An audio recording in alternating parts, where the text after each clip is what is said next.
Bienvenue, donc podcast 19, deuxième année du podcast Pourquoi Buffy c'est génial. Saison 2. Après une petite pause estivale, méritée quand même. Donc c'est notre... Le mercato. Voilà, c'est ça. on a un nouveau... Vous avez viré joueur. personne? On va virer personne. Enfin, on verra à la fin de celui-là. Donc qui dit nouvelle saison dit forcément nouvelle coupe de cheveux, nouveaux personnages, nouveaux méchants, mais tout en gardant les mêmes règles, les mêmes codes qui font le succès de la série. C'est pour ça qu'une chose qui va pas changer cette année, c'est nous trois. Donc moi, Sartman, accompagné de Riley et de Clément. Comment ça va les gars? Impeccable. En pleine forme pour cette saison 2. Mais oui, de Pourquoi 2. Buffy c'est génial. C'est officiel, c'est la saison 2. Officiellement, c'est la reprise. Il faut dire, comme dirait Zizou. C'est la rentrée. Il faut dire qu'on a fait une saison 2. D'ailleurs, bonne rentrée à vous tous. Alors, on va être accompagné pour cet épisode de Pacôme. Comment ça va, Pacôme? Ça va, je suis très content d'être là, je vous remercie. Salut, Paco. Alors, pour ceux qui n'ont pas la chance de te connaître, je vais essayer de faire une rapide La présentation. chance ou la malchance, je sais J'ai jamais pas. compris cette expression en fait, ouais. Ceux qui n'ont pas la chance de vous... Enfin, Parce que bref. c'est Non, mieux mais- de connaître Pacôme que de Oui, pas oui, le non, mais connaître. j'ai compris, mais... Pour moi, oui, pour les autres, c'est pas sûr. Donc Pacôme a été écrivain, réalisateur. Il a notamment beaucoup travaillé à prouver, un peu comme nous, que la culture populaire n'est pas synonyme de sous-culture. Et tu parles aussi beaucoup dans tes travaux de religion et de mythes, et tu fais beaucoup de passerelles justement entre des écrits très anciens et les échos qu'il pourrait y avoir sur des œuvres très contemporaines. Est-ce que j'ai bon? Oui, mais je peux aussi le dire à l'envers. C'est-à-dire que j'ai beaucoup travaillé à essayer de montrer que l'exégèse pouvait être aussi bien que la pop culture. Ah oui, ça marche Ça dans les peut deux se voir sens. dans les deux Ben sens. ouais, Hein. c'est ça. Disons que bon, pour moi, il n'y a pas de doute que la pop culture est, c'est le truc qui t'aide à vivre, à penser, à aimer. Ouais. À voir après c'est plus quand tu grandis, quand tu vois les autres trucs où tu peux plus te poser des questions, mais bon, en faisant ces passerelles on aide plutôt les autres que la pop culture qui n'a pas vraiment besoin. Nous sommes, comme vous pouvez le constater ce soir, en direct. Le but de ce live, c'est surtout de vous faire participer à l'émission. Donc n'hésitez pas à intervenir par le chat que vous pouvez découvrir à droite de la fenêtre YouTube. Je vous rappelle le principe du podcast. Nous mettons un épisode de Buffy en lecture et on le commente scène par scène en direct. Libre à vous de le regarder en même temps ou pas. Nous allons donner des analyses, des anecdotes, des explications, des critiques, des infos sur Buffy à travers des commentaires audio pour mieux comprendre le show et l'apprécier. À sa juste valeur, c'est mon premier de l'année. Bravo. On est content. Le podcast existe en MP3 sur iTunes, PodCloud, Podcast Addict, Mixcloud même, et plein d'autres sites incroyables, notamment Slayer Revival, le site de référence de tous les fans français de Buffy. Et on est aussi en vidéo sur YouTube. Je vous rappelle notre site pourquoi-buffy-c'est-génial.wordpress.com, et pour nous envoyer des mails, pourquoi-buffy-c'est-génial@gmail.com, tout attaché sans accent. Est-ce qu'on passerait pas tout de suite? Commençons, il y a plein de choses à dire, donc faut y aller. Faut aller très vite, il va être très long ce podcast. Donc on va commencer par Commencer à l'heure, quand même. la rubrique des gros bisous. Attention, jingle. Timmy's down the bloody well, and if you make me miss it, I'll do what? Lick me to death? This is a time of celebration, so sit still and be quiet. Is everyone here very stoned? I love you, Xander. I'll never leave you. I'm the one who sleeps with you and feeds you, bathes you. Yeah. I see her and raise you a yeah. She bathed you? Nothing can defeat the penis. Donc gros bisous, moi je vais commencer par faire un gros bisou à Wes Craven, très grand réalisateur qui est là, ça a disparu il y a très peu de temps. Fais quoi, tu embrasses son cadavre? C'est ça. Ah non. Si. C'est un hommage. Ok. Un gros bisou. Pour ceux qui connaissent pas son travail, on peut vous conseiller quelques-uns de ses films, notamment La Dernière Maison sur la gauche, La Colline à des yeux, Les Griffes de la nuit, Shocker, moi j'ai beaucoup aimé, Scream 1 et 2, pas le 3, le 3 est nul. Et, Le 4 est encore pire, hein. C'est vrai. alors moi j'ai trouvé le 4 pas mal, mais bon, on va surtout parler du 2. dans lequel il a dirigé Sarah Michelle Gellar, qu'on connaît tous. Ah, c'est pour ça qu'on parle du 2 aussi. Ouais, c'est vrai. Il est bien le 2. Non, mais le 1 et le 2 sont assez cool. Le 2 est surtout le 1. sublime. D'ailleurs, Le 1 est plus intelligent, mais le 2 a une dimension Ouais. lyrique incroyable. On peut le dire, l'affiche du 2 est dans les toilettes de Sarkozy. Je sais pas si ça m'intéressait les gens. On avait mais- dit pas de truc perso. C'est Hein, vrai, bah c'est- Mais c'est vrai, je le confirme. On va aussi faire un gros bisou à tous les copains qu'on a croisés fin août là, à Bellevilloise, à Paris. Il y avait une soirée Buffy que tout le monde n'a pas trouvé forcément à son goût. Oui. Mais au moins, nous, ça nous a permis de discuter de la série avec les quelques courageux qui étaient encore là à la fin de la soirée. Et c'était quand même le principal. Gros bisou enfin pour moi au Pod Radio Podcast Awards, auquel on a participé cet été. Hein. Vous avez appelé à voter et vous avez bien voté. On vous fait un gros bisou à vous tous qui avez voté pour nous. On a fini deuxième du classement final. C'est assez Du coup, saison honorable. 2.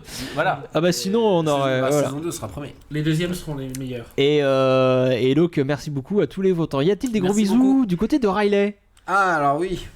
D'abord, on va faire un gros bisou à Little Pauvre Grunch. Alors, c'était compliqué à dire, hein, qui a fait découvrir Buffy à sa fille de 11 ans et il nous a mis un message sur Facebook. Et, Très bonne initiative. Qui est devenue forcément l'héroïne préférée de sa fille. Donc ça fait plaisir. Même Buffy, ça marche encore. Et il met en avant que la série facilite la communication avec sa fille de 11 ans. Oh bah alors attends, est-ce que ça serait pas un sacerdoce? Non, mais Est-ce que carrément, c'est pas il le a moment tout de compris, placer le le sacerdoce, le fameux sacerdoce? Si tu veux, tu Donc places c'est des ce que messages tu veux. qui font plaisir. Et je voulais faire un bisou à Panini Comics qui sort qui ressort enfin Astonishing X-Men, qui est le run de Joss Whedon sur les X-Men en comics. Pas comme tu avais des gros Oui, bisous. j'en ai plusieurs à faire parce que j'ai pas mal d'amis buffistes. Et alors je vais commencer par l'ami pourquoi Buffy c'est génialiste. Enfin, la personne qui m'a le premier parlé de ce podcast Ah. et qui est sur le chat, Orjan Dorfin himself. Ah bah gros bisous. Orjan, qui a un autre nom derrière, mais gros bisous à Orjan.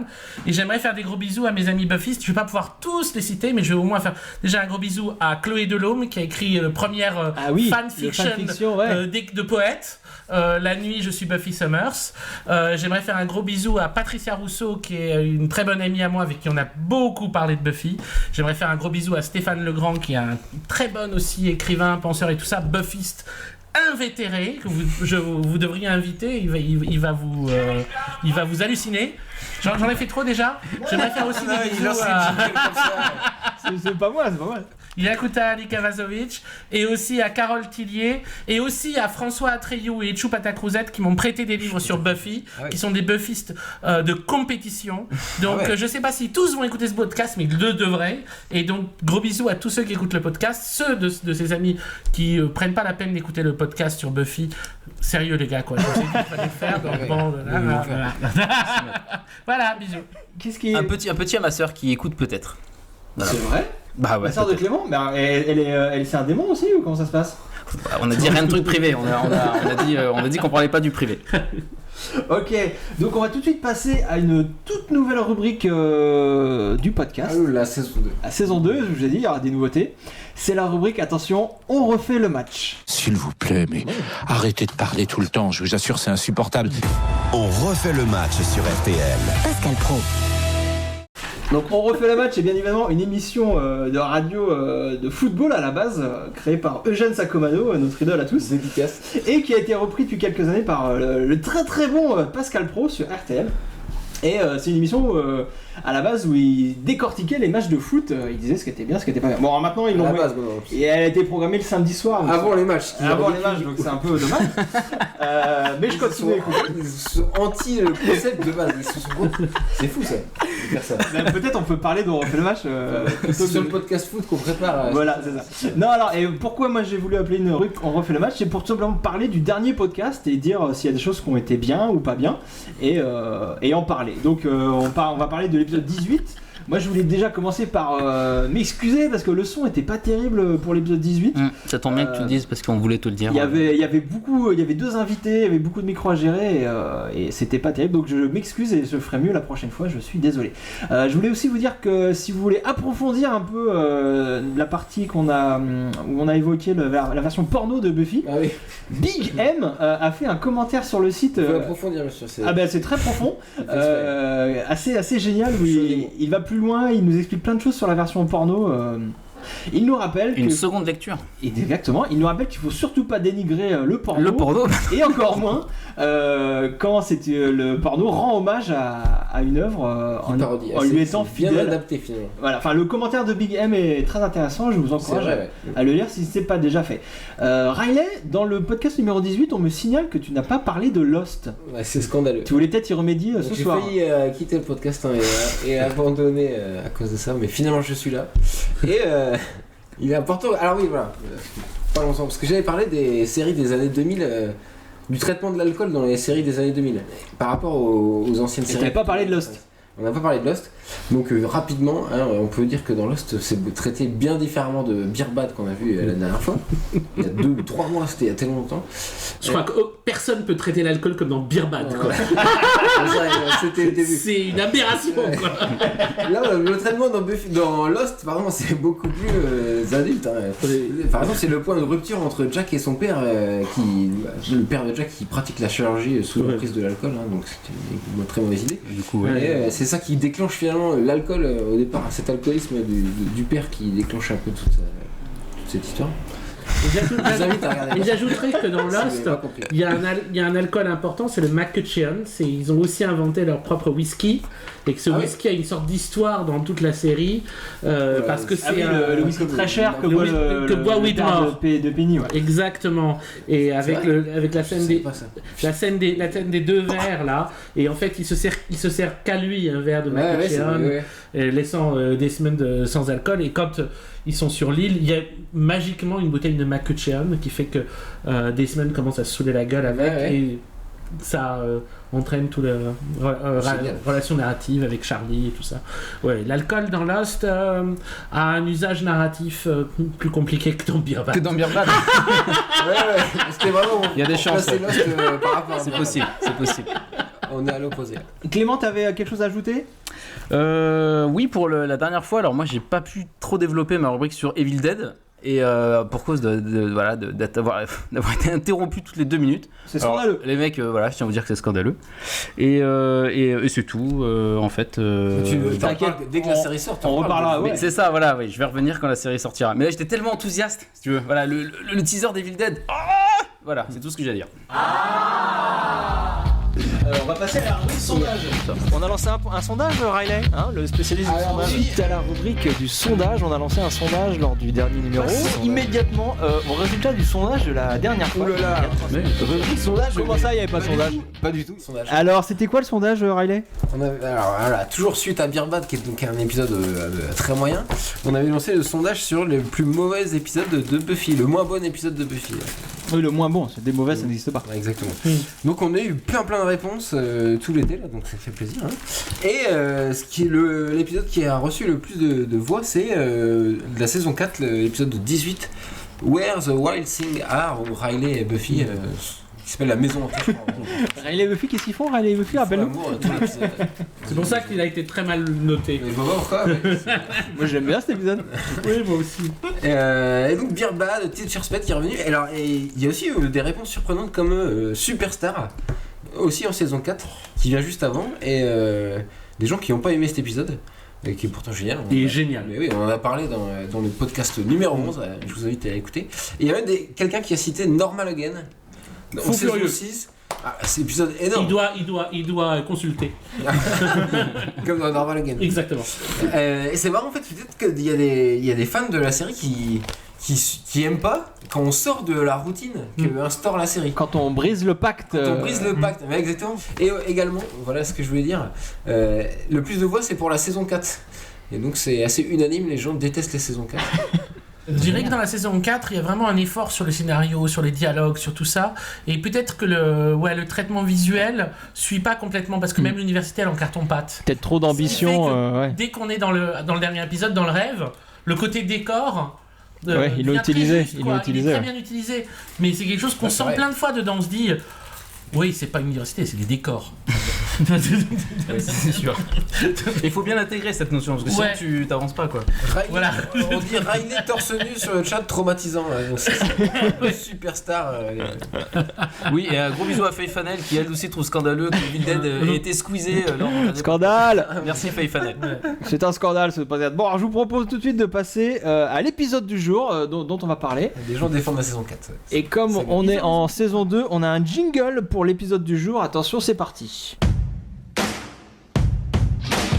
I'm Cowboy Guy. I am the Dark Lord of Nightmare. Ooh, gang, did you hear that? A bonus day of Class Plus Cordelia. Mixed in a little rectal surgery, and it's my best day ever. Stop touching my magic bone. What do we do if it doesn't work? Kill us both, Spock. I swear, one of these times you're gonna wake up in a coma. Wake up in a... Oh, never mind. Donc, de quoi on va parler aujourd'hui? Guillaume Henry Bezarin qui dit que la saison 4 c'est la saison de Riley, bien sûr. Merci Guillaume. Big up Guillaume. Bah, je crois qu'il a tout dit, hein, c'est pour ça que les gens ne l'aiment pas en fait. Donc, nous aujourd'hui on parle pas du tout de la saison 4, on va parler de The Gift, l'Apocalypse en VF, épisode 22 et dernier de la saison 5. Et également dernier épisode diffusé sur WB avant le transfert de chaîne de la série. Et c'est également le 100e épisode de la série, donc une valeur symbolique extrêmement forte, écrit et réalisé par Joss Whedon, comme pratiquement toutes les conclusions de saison. Donc Joss, créateur et showrunner de la série, pour ceux qui débarquent en saison 2, en saison 2 de ce podcast. Voilà, vous savez peut-être pas. The Gift a été diffusé le 22 mai 2001. Qui fait le pitch? C'est moi. T'es en train de bouffer peut-être. Justement, saison 2. Saison 2 des résolutions. Saison 2, je renouvelle totalement le concept du pitch. Je l'improvise. Il n'est plus écrit. Oh mon dieu. C'est totalement improvisé. Donc il va être encore plus nul. Ouais. Alors, c'est Buffy. C'est le 100e épisode. Et Buffy doit faire face. Il s'est passé plein de trucs, comme on va le voir dans le Previously. Et Dawn, sa sœur, a été capturée par Glory, le Big Bad de la saison 5. Et elle va se faire sacrifier pour que Glory puisse retourner dans sa dimension démoniaque. Ok. Et Buffy doit faire face à sa plus grande épreuve. Ok, affronter son destin. Son destin. Sommaire, de quoi on va parler? On va parler de sacrifice, de lien du sang, de Shakespeare, un petit peu, de la construction d'un épisode final d'une série. Et après l'épisode, on parlera de notre invité, forcément. On parlera un peu de Lost, hein, j'imagine, connaissant Riley et Paco. D'une autre série fantastique géniale. On parlera de musique, de films chinois et de BD.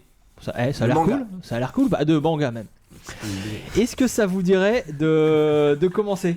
Vas-y. Parce que fais péter. Il y a un jingle pour lancer l'épisode aussi ou pas? Non. Les jingles s'arrêtent là, je suis désolé. Il y en aura d'autres après, je te rassure, après l'épisode. Alors attention, tout le monde se munit de sa télécommande. 3, 2, 1, taupe, c'est parti, je lance l'épisode. Il y a une animation incroyable sur le DVD. Nous sommes sur DVD, nous, attention. Donc 16 neuvième, tout ça, on y reviendra tout à l'heure. Qui c'est qui fait du bruit avec ses feuilles? C'est Riley, hein. Donc début, un Previously de ouf, le meilleur Previously de la Terre, qui résume les 5 saisons, c'est complètement magique. Et donc dès le début, on se confirme ce qu'on va voir pendant tout l'épisode. C'est qu'on est dans un épisode de conclusion, hein, et pas seulement une conclusion de saison, mais presque une conclusion de la série. C'est pour ça que toute la série est montrée dans ce Previously. Il y a des images de tous les épisodes. Ça va de plus en plus vite. Et ça va de plus en plus vite. Et toi, t'as une théorie sur cet épisode, sur ce Previously qui va très très vite? Ça va. Finalement, il pousse le concept du Previously dans ses limites, quoi. C'est-à-dire que là, il te résume toute la série très très très vite. Ce que ça veut dire, c'est qu'il faut avoir tout vu. Et donc il t'explique rien. On a un long couloir, on a un passage dans un couloir.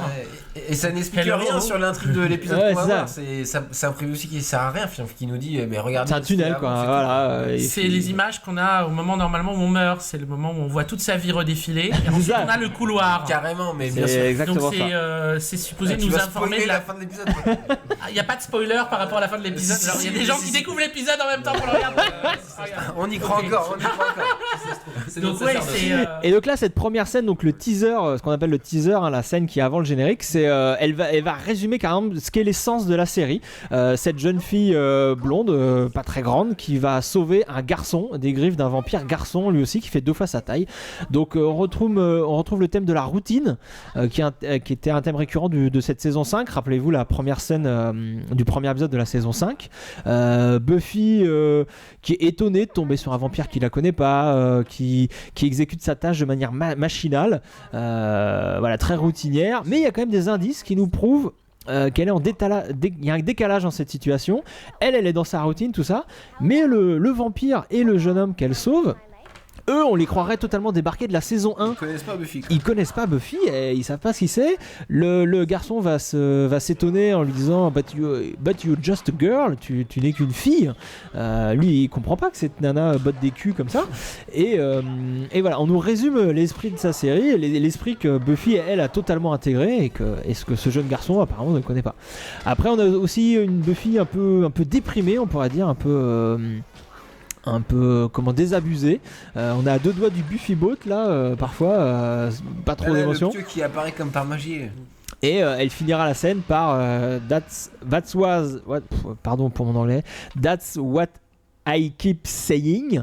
C'est ce que je me tue à dire. Genre, ça fait 5 ans qu'elle fait et qu'elle répète les mêmes choses. Et peut-être un peu fatiguée, cette Buffy, dans cette première scène. On le sent, elle joue comme ça, hein, blasée et tout. Il y a une ambiguïté, il y a une légère ambiguïté quand on regarde la scène pour savoir comment. Avant, on a vu la totalité de la série qui passe à toute vitesse. Cette scène pourrait être une sorte de scène primale de Buffy à Sunnydale. En blanc en plus. Ouais. C'est-à-dire que ça. Non, mais c'est juste une hypothèse parmi d'autres. Mais ça pourrait très bien se situer avant le début de la série. Oui, carrément. Puisque les deux autres la connaissent pas. Mais elle est déjà une Slayer de toute façon quand elle arrive à Sunnydale. Il y a un côté, cette scène-là, elle peut se placer n'importe où, en fait. Et oui, il y a la routine et il y a l'impression aussi que Buffy peut-être est déjà morte. On a eu le couloir avant. C'est aussi une scène qui annonce la mort, mais d'une autre façon, qui annonce la mort comme le passage à l'âge adulte, c'est-à-dire le passage où on ne découvre plus rien, où la vie finalement ne sera plus que toujours la même chose, la répétition éternelle de la même situation, plus d'aventure. Et ça annonce la saison 6, bien sûr, où on rentre dans un monde désenchanté, où il y a la dépression. Le petit mec, tel qu'il est déguisé, il annonce aussi les 3 mecs de la saison 6. Il ressemble un peu à la bande de Warren et tout ça. Ça recommence direct là. Pardon, excuse-moi. Si, justement. Il est entré sur le direct. Xander dit la même chose. Il dit c'était quoi? Elle dit un vampire. Il fait d'accord. Tout le monde s'en fout que ce soit un vampire, quoi.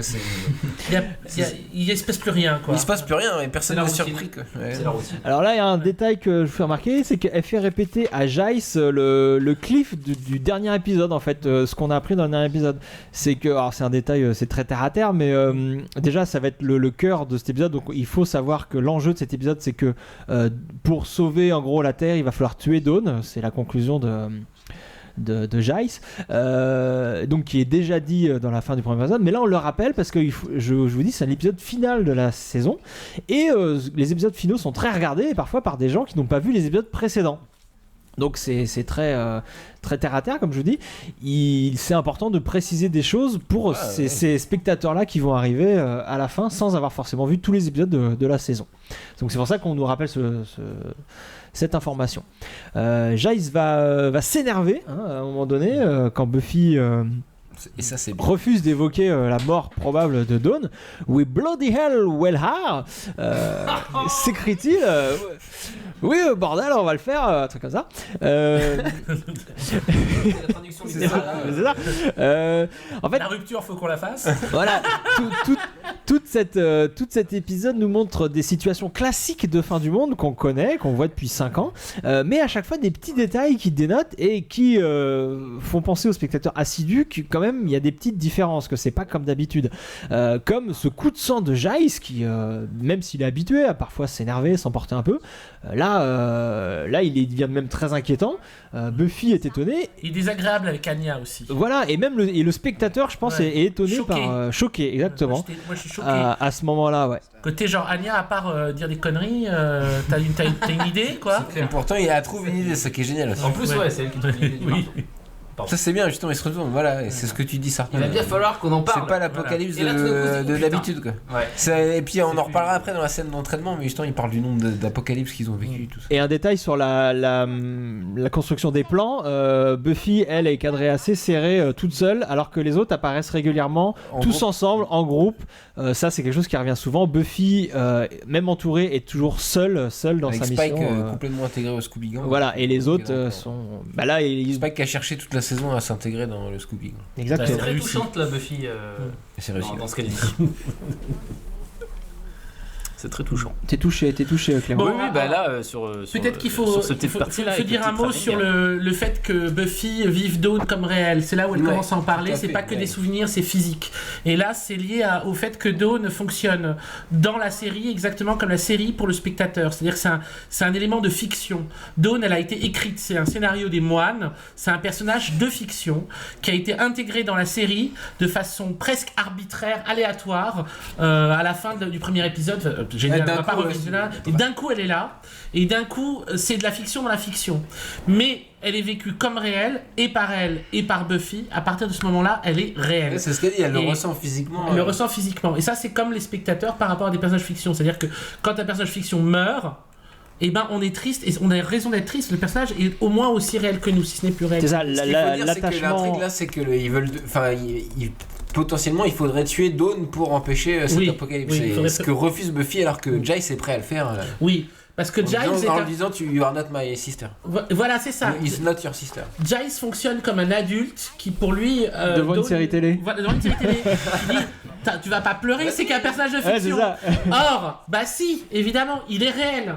Tout ça, c'est réel. Tout ce que tu ressens, c'est réel. Et les relations avec les personnages de fiction sont réelles. Et même, on pourrait... Enfin, comment accepter ça fait aussi partie de tout l'enjeu de cet épisode en tant qu'il est un pré-dernier épisode ou un épisode qui répète, mais là au sens de la répétition générale, c'est la répétition générale de la fin de Buffy. Et donc c'est aussi un voyage dans tout ce que Buffy est supposé nous avoir appris, quoi. Et parmi ça, il y a le fait que un personnage est réel à partir du moment où on le ressent comme réel. Et Dawn étant un personnage suffisamment bien écrit pour que Buffy réussisse à y croire, les moines ont créé un personnage qui les dépasse. Elle est plus réelle que les moines encore. L'attachement de Buffy à Dawn est le même que l'attachement du spectateur à Buffy. Voilà. Exactement. Ça, complètement. Très bien, c'est génial. Et voilà pourquoi Dawn c'est génial. On fera un épisode vraiment que sur Dawn. Un spécial Dawn, bah ouais. Oui, pardon. Parlons d'Anya qui trouve des objets, qui fait penser à tout le monde aux objets qu'ils ont trouvés. Ah oui, ça fait un peu un côté jeu vidéo, mais c'est complètement un jeu vidéo. C'est tous les items qu'ils ont récoltés pendant leur quête de cette saison 5 et qu'ils vont utiliser tous pour le boss de fin. Donc il y a le marteau, va y avoir le Buffy Bot plus tard, il y a la sphère de Dagon. Toutes ces choses là non mais ça j'aime beaucoup, ça donne à côté. C'est Lovecraft. Ah c'est une nouvelle de Lovecraft. Ouais, c'est une référence à Lovecraft. Ouais. Bon là, c'est tout ce que j'y pense comme ça. Un gros bisou à Lovecraft. Non mais il a tout compris.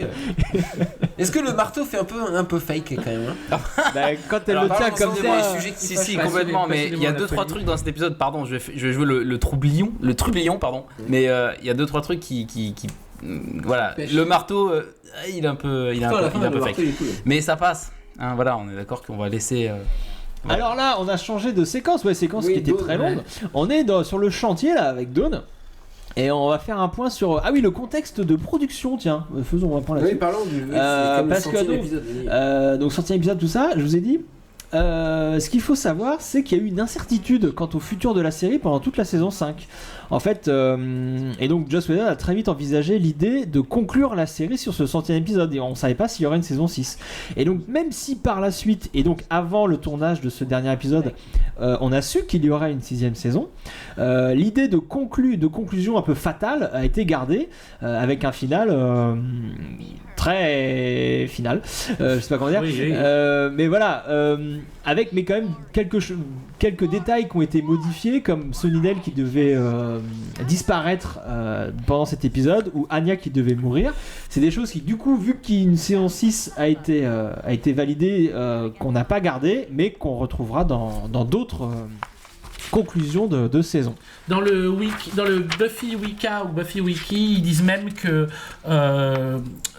Willow devait devenir méchante à la suite de la mort de Tara. Ça, c'est un truc qui sera dans la saison 6. Ouais. Et chose plus étrange, il y avait l'idée que Thunder devait être l'autre de Glory plutôt que Ben. Et ça, c'est un truc que j'ai pas compris. Donc, si quelqu'un, parmi les gens qui sont sur le podcast, ont compris cette info du Buffy Wiki, c'est que Thunder devait être dans toute la saison, ou est-ce qu'il devait être à la fin, je sais pas comment. Ben mourrait et puis Glory passait dans Thunder, peut-être, j'en sais rien. M'explique. Alors voilà, si vous avez l'info, Si vous avez fait l'info sur le chat, vous nous le dites. Sinon, dans les commentaires, et on en parlera dans la superbe rubrique, on refait le match lors du prochain numéro. Voilà. Tout l'intérêt. Et voilà, tout l'intérêt nous saute aux yeux maintenant. Et pendant ce temps-là, pendant le direct, on n'a pas vraiment complètement regardé la scène entre Glory et Dawn, mais il y aurait peut-être des choses à dire sur le personnage de Glory, non ? Qui est quand même un personnage extrêmement curieux par rapport à un Big Bad. Oui, oui. Alors attends, totalement. Vous voulez qu'on le dise plus tard un méchant Ah non, mais c'est enfin. Qui régulièrement, on a l'impression que Buffy ne pourra jamais l'abattre. Oui. C'est un peu sa première fois qu'on a un méchant aussi fort. Déesse, quoi. Ouais. C'est une déesse. Et là, il y aura une thématique grille dans cet épisode. Oui, là, le premier plan d'une série. Contre la grille, Glory vient de lui expliquer qu'elle était perdue, que sa sœur viendrait jamais la sauver, ou que même si elle venait la sauver, elle allait mourir. Dawn enfermée, donc quoi qu'elle fasse, derrière des barreaux, les barreaux de cette grille, mise en scène intéressante. Scène très importante là. Ah ouais, alors, scène très importante, salle de sport, entraînement de Buffy et Giles et c'est des scènes de conclusion aussi. Des conclusions de relations. Il y aura beaucoup de scènes de conclusion, je vous ai dit, on est dans des épisodes finales, c'est des passages obligés quand on veut bien finir une série ou une saison. Qu'une saison. Dans une saison, il n'y a pas forcément des dernières rencontres. Mais ouais, plus une série. Oui. Et alors là, Giles, c'est une très belle séquence entre Giles et Buffy. Je suis en train de chercher mes notes. Pardon. Si, c'est ce que tu disais sur tes notes, que c'était une très belle scène entre Giles et Buffy. Il se remémore des 5 apocalypses. Voilà, c'est ce qu'ils vont faire quand ils se mettent. Alors déjà là, il explique que lui, il doit faire les choses qu'on n'aime pas faire, qu'il est obligé de faire. Il évoque ce qu'il va être obligé de faire après avec Ben. Mais surtout, quand ils vont se poser sur le canapé, ils vont évoquer donc leurs 5 premières apocalypses vécues ensemble. Qu'on a vécu tous ensemble. Il dit qu'il a l'impression que c'est la 100e référence au 100e épisode qu'est cet épisode. Et l'idée de renoncement qui était centrale dans l'épisode précédent de The Way of the World, où Buffy était vraiment une espèce de dans une catatonie, je sais pas si c'est bon. Oui. Buffy pas bien du tout. Ouais. Willow est obligé d'aller la chercher dans son subconscient. Épisode extraordinaire, un des plus beaux de la saison. Donc là on évoque encore le renoncement et même plusieurs fois et on renforce l'idée que de la Buffy fatiguée, usée, qui n'est plus prête à faire les sacrifices d'un être cher comme à la fin de la saison 2 par exemple. Elle le dit, I don't see the point, elle voit plus l'intérêt, elle a déjà fait ces choses là, elle veut plus refaire les mêmes choses. Et puis elle fait référence à sa mère aussi en disant I wish my mom is here, c'est une étape, la mort de sa... c'est pas un spoiler, on s'en fout. Non, c'est déjà passé. C'est passé, sa mère est morte de façon naturelle. Buffy a tout perdu dans cette saison. Elle a perdu Riley, elle a perdu sa mère, elle a tout perdu. Et c'est une étape obligatoire aussi du passage à l'âge adulte. Et là, elle a besoin. C'est triste. Alors on pourrait aussi y voir une lecture un peu plus méta. On sait qu'à cette époque-là, Sarah Michelle Gellar avait des grosses envies de cinéma. Ça commençait à la titiller, ça l'embêtait de jouer encore et toujours la même tueuse depuis 5 ans. Et voilà, le I'm quitting. On peut penser que elle avait envie de voir autre chose, de faire autre chose. Mais c'est vraiment si on va dans le méta. C'est vraiment sur. Et surtout, le I'm quitting, il peut être rapproché du I'm quitting de la saison 1, où elle apprenant qu'elle va mourir en affrontant le maître, refuse et choisit de démissionner. Et en refusant, elle finira par mourir. Un peu comme là en fait. Dawn qui met une robe de princesse. Une tueuse qui refuse son destin. Et là c'est très touchant le moment où elle remet ses affaires bien en place, elle accepte sa destinée de condamner, enfin je sais pas, donc là on est carrément passé une autre scène, on n'a pas trop parlé, on n'a pas parlé encore de... Le conducteur ne sert à rien, je l'ai toujours dit. Le fait que Dawn soit prisonnière et que Buffy va venir la sauver... Riley, t'avais une théorie très intéressante sur la robe de princesse, vas-y. Oui c'est ça, elle lui a fait Glory a fait enfiler à Dawn une robe de sacrifice en fait qui pourrait passer pour une robe de princesse et Buffy en tant que guerrière chevalière va escalader le donjon entre guillemets pour sauver Dawn. Pour sauver Dawn qui n'est pas son... Enfin qui est quelque part son amour... Son amour de la saison, ouais, absolument. Son amour de la saison, pas au sens négatif. C'est pas un homme, son amour de la saison, c'est sa sœur. Alors là, disons que c'est son épreuve amoureuse, c'est-à-dire qu'en fait même les amours sont à prendre comme des épreuves dans Buffy. Et dans cette saison-là, en tant qu'elle doit renoncer à quelque chose qui est la représentation d'elle-même, qui est une forme de vanité, en tout cas qui est une image d'elle-même chérie, puisque la naissance de sa sœur fait ça par rapport à sa mère. Le fait de devoir aller sauver sa sœur fait que son enjeu amoureux est comme une incarnation de ce qu'elle doit dépasser dans cette série pour aller à l'étape suivante. Ce qu'elle doit sacrifier. Elle doit sacrifier une image d'elle-même, une très forte image d'elle-même. Et tout en saison, on joue avec ça. Même le Buffy Boat, et là on est en retour direct. Priorité. J'allais te couper, pas comme ça, c'était obligé. Donc, une nouvelle séquence d'adieu cette fois entre Xander et Anya qui bouclent leur histoire. Xander qui a passé tout son temps à faire des mauvais choix amoureux et Anya, l'ancien démon qui punissait les vilains maris, ont finalement trouvé l'amour. Eux qui galéraient en amour, l'un avec l'autre. Et ils envisagent même de sceller leur amour par un mariage. Et cette scène représente bien toute leur histoire. Elle commence par du sexe, enfin par une fin de sexe, comme leur histoire avait commencé. Au début, c'était que du sexe tous les deux. Il y a des lapins aussi. Il y a des lapins. La peluche de lapin, c'est le truc le pire pour Anya dans la politique de Et elle se termine par du. Non, mais c'est marrant le parallèle en fait. Je l'avais pas fait. Et se termine par ce que Anya détestait le plus, le mariage, et par cette demande en mariage que va faire Xander. Et il y a même, donc, comme tu l'as évoqué, l'intervention du Buffy Boat. On sait qu'Anya reprochait souvent. Et reprochera souvent à Xander le fait que Buffy soit présente dans leur vie, inconsciemment ou pas. Buffy est toujours là parce que Xander est un ami dévoué à la cause de Buffy et à Buffy. Et Buffy est toujours dans sa relation interfère. Et voilà, et même pendant la demande en mariage d'Alex, Buffy est là. Buffy est là et est témoin de la scène par le Buffy Boat. Voilà, derrière son épaule, il y a Buffy qui. Et voilà, et la scène va se terminer. C'est une belle conclusion à la relation. Va se terminer par une pirouette toute. Bim, ça c'est drôle. Wedonienne. La gifle que lui donne. After, qui présage rien de bon sur la suite. La suite de l'histoire. Sauf si on considère que c'est la fin de la série. Voilà, exactement. Parce que tout est écrit dans cet épisode comme une fin de série, on est d'accord. Absolument. Il n'y a pas d'exception. Non. Peut-être ils auraient tué Anya, peut-être enfin on verra tout à l'heure. Non mais le fait que il tue Buffy, ça suffit. Ouais. Il faut toujours qu'un personnage important meure. C'est clair. Voilà. On y reviendra, mais je vais spoiler la fin encore. Oh là là. Le sacrifice du héros n'est selon moi normalement pas une conclusion, c'est une étape du voyage du héros. Mais on y reviendra. Mais t'as raison. On y reviendra plus tard. Mais bien sûr. Le sacrifice n'est pas super. Mais bon, là voilà, Anya, Alex, voilà. Donc voilà, c'est vrai que à la fin de ça, tout va bien. Tout va bien. Tout va bien, on est content. Alex, il est voilà.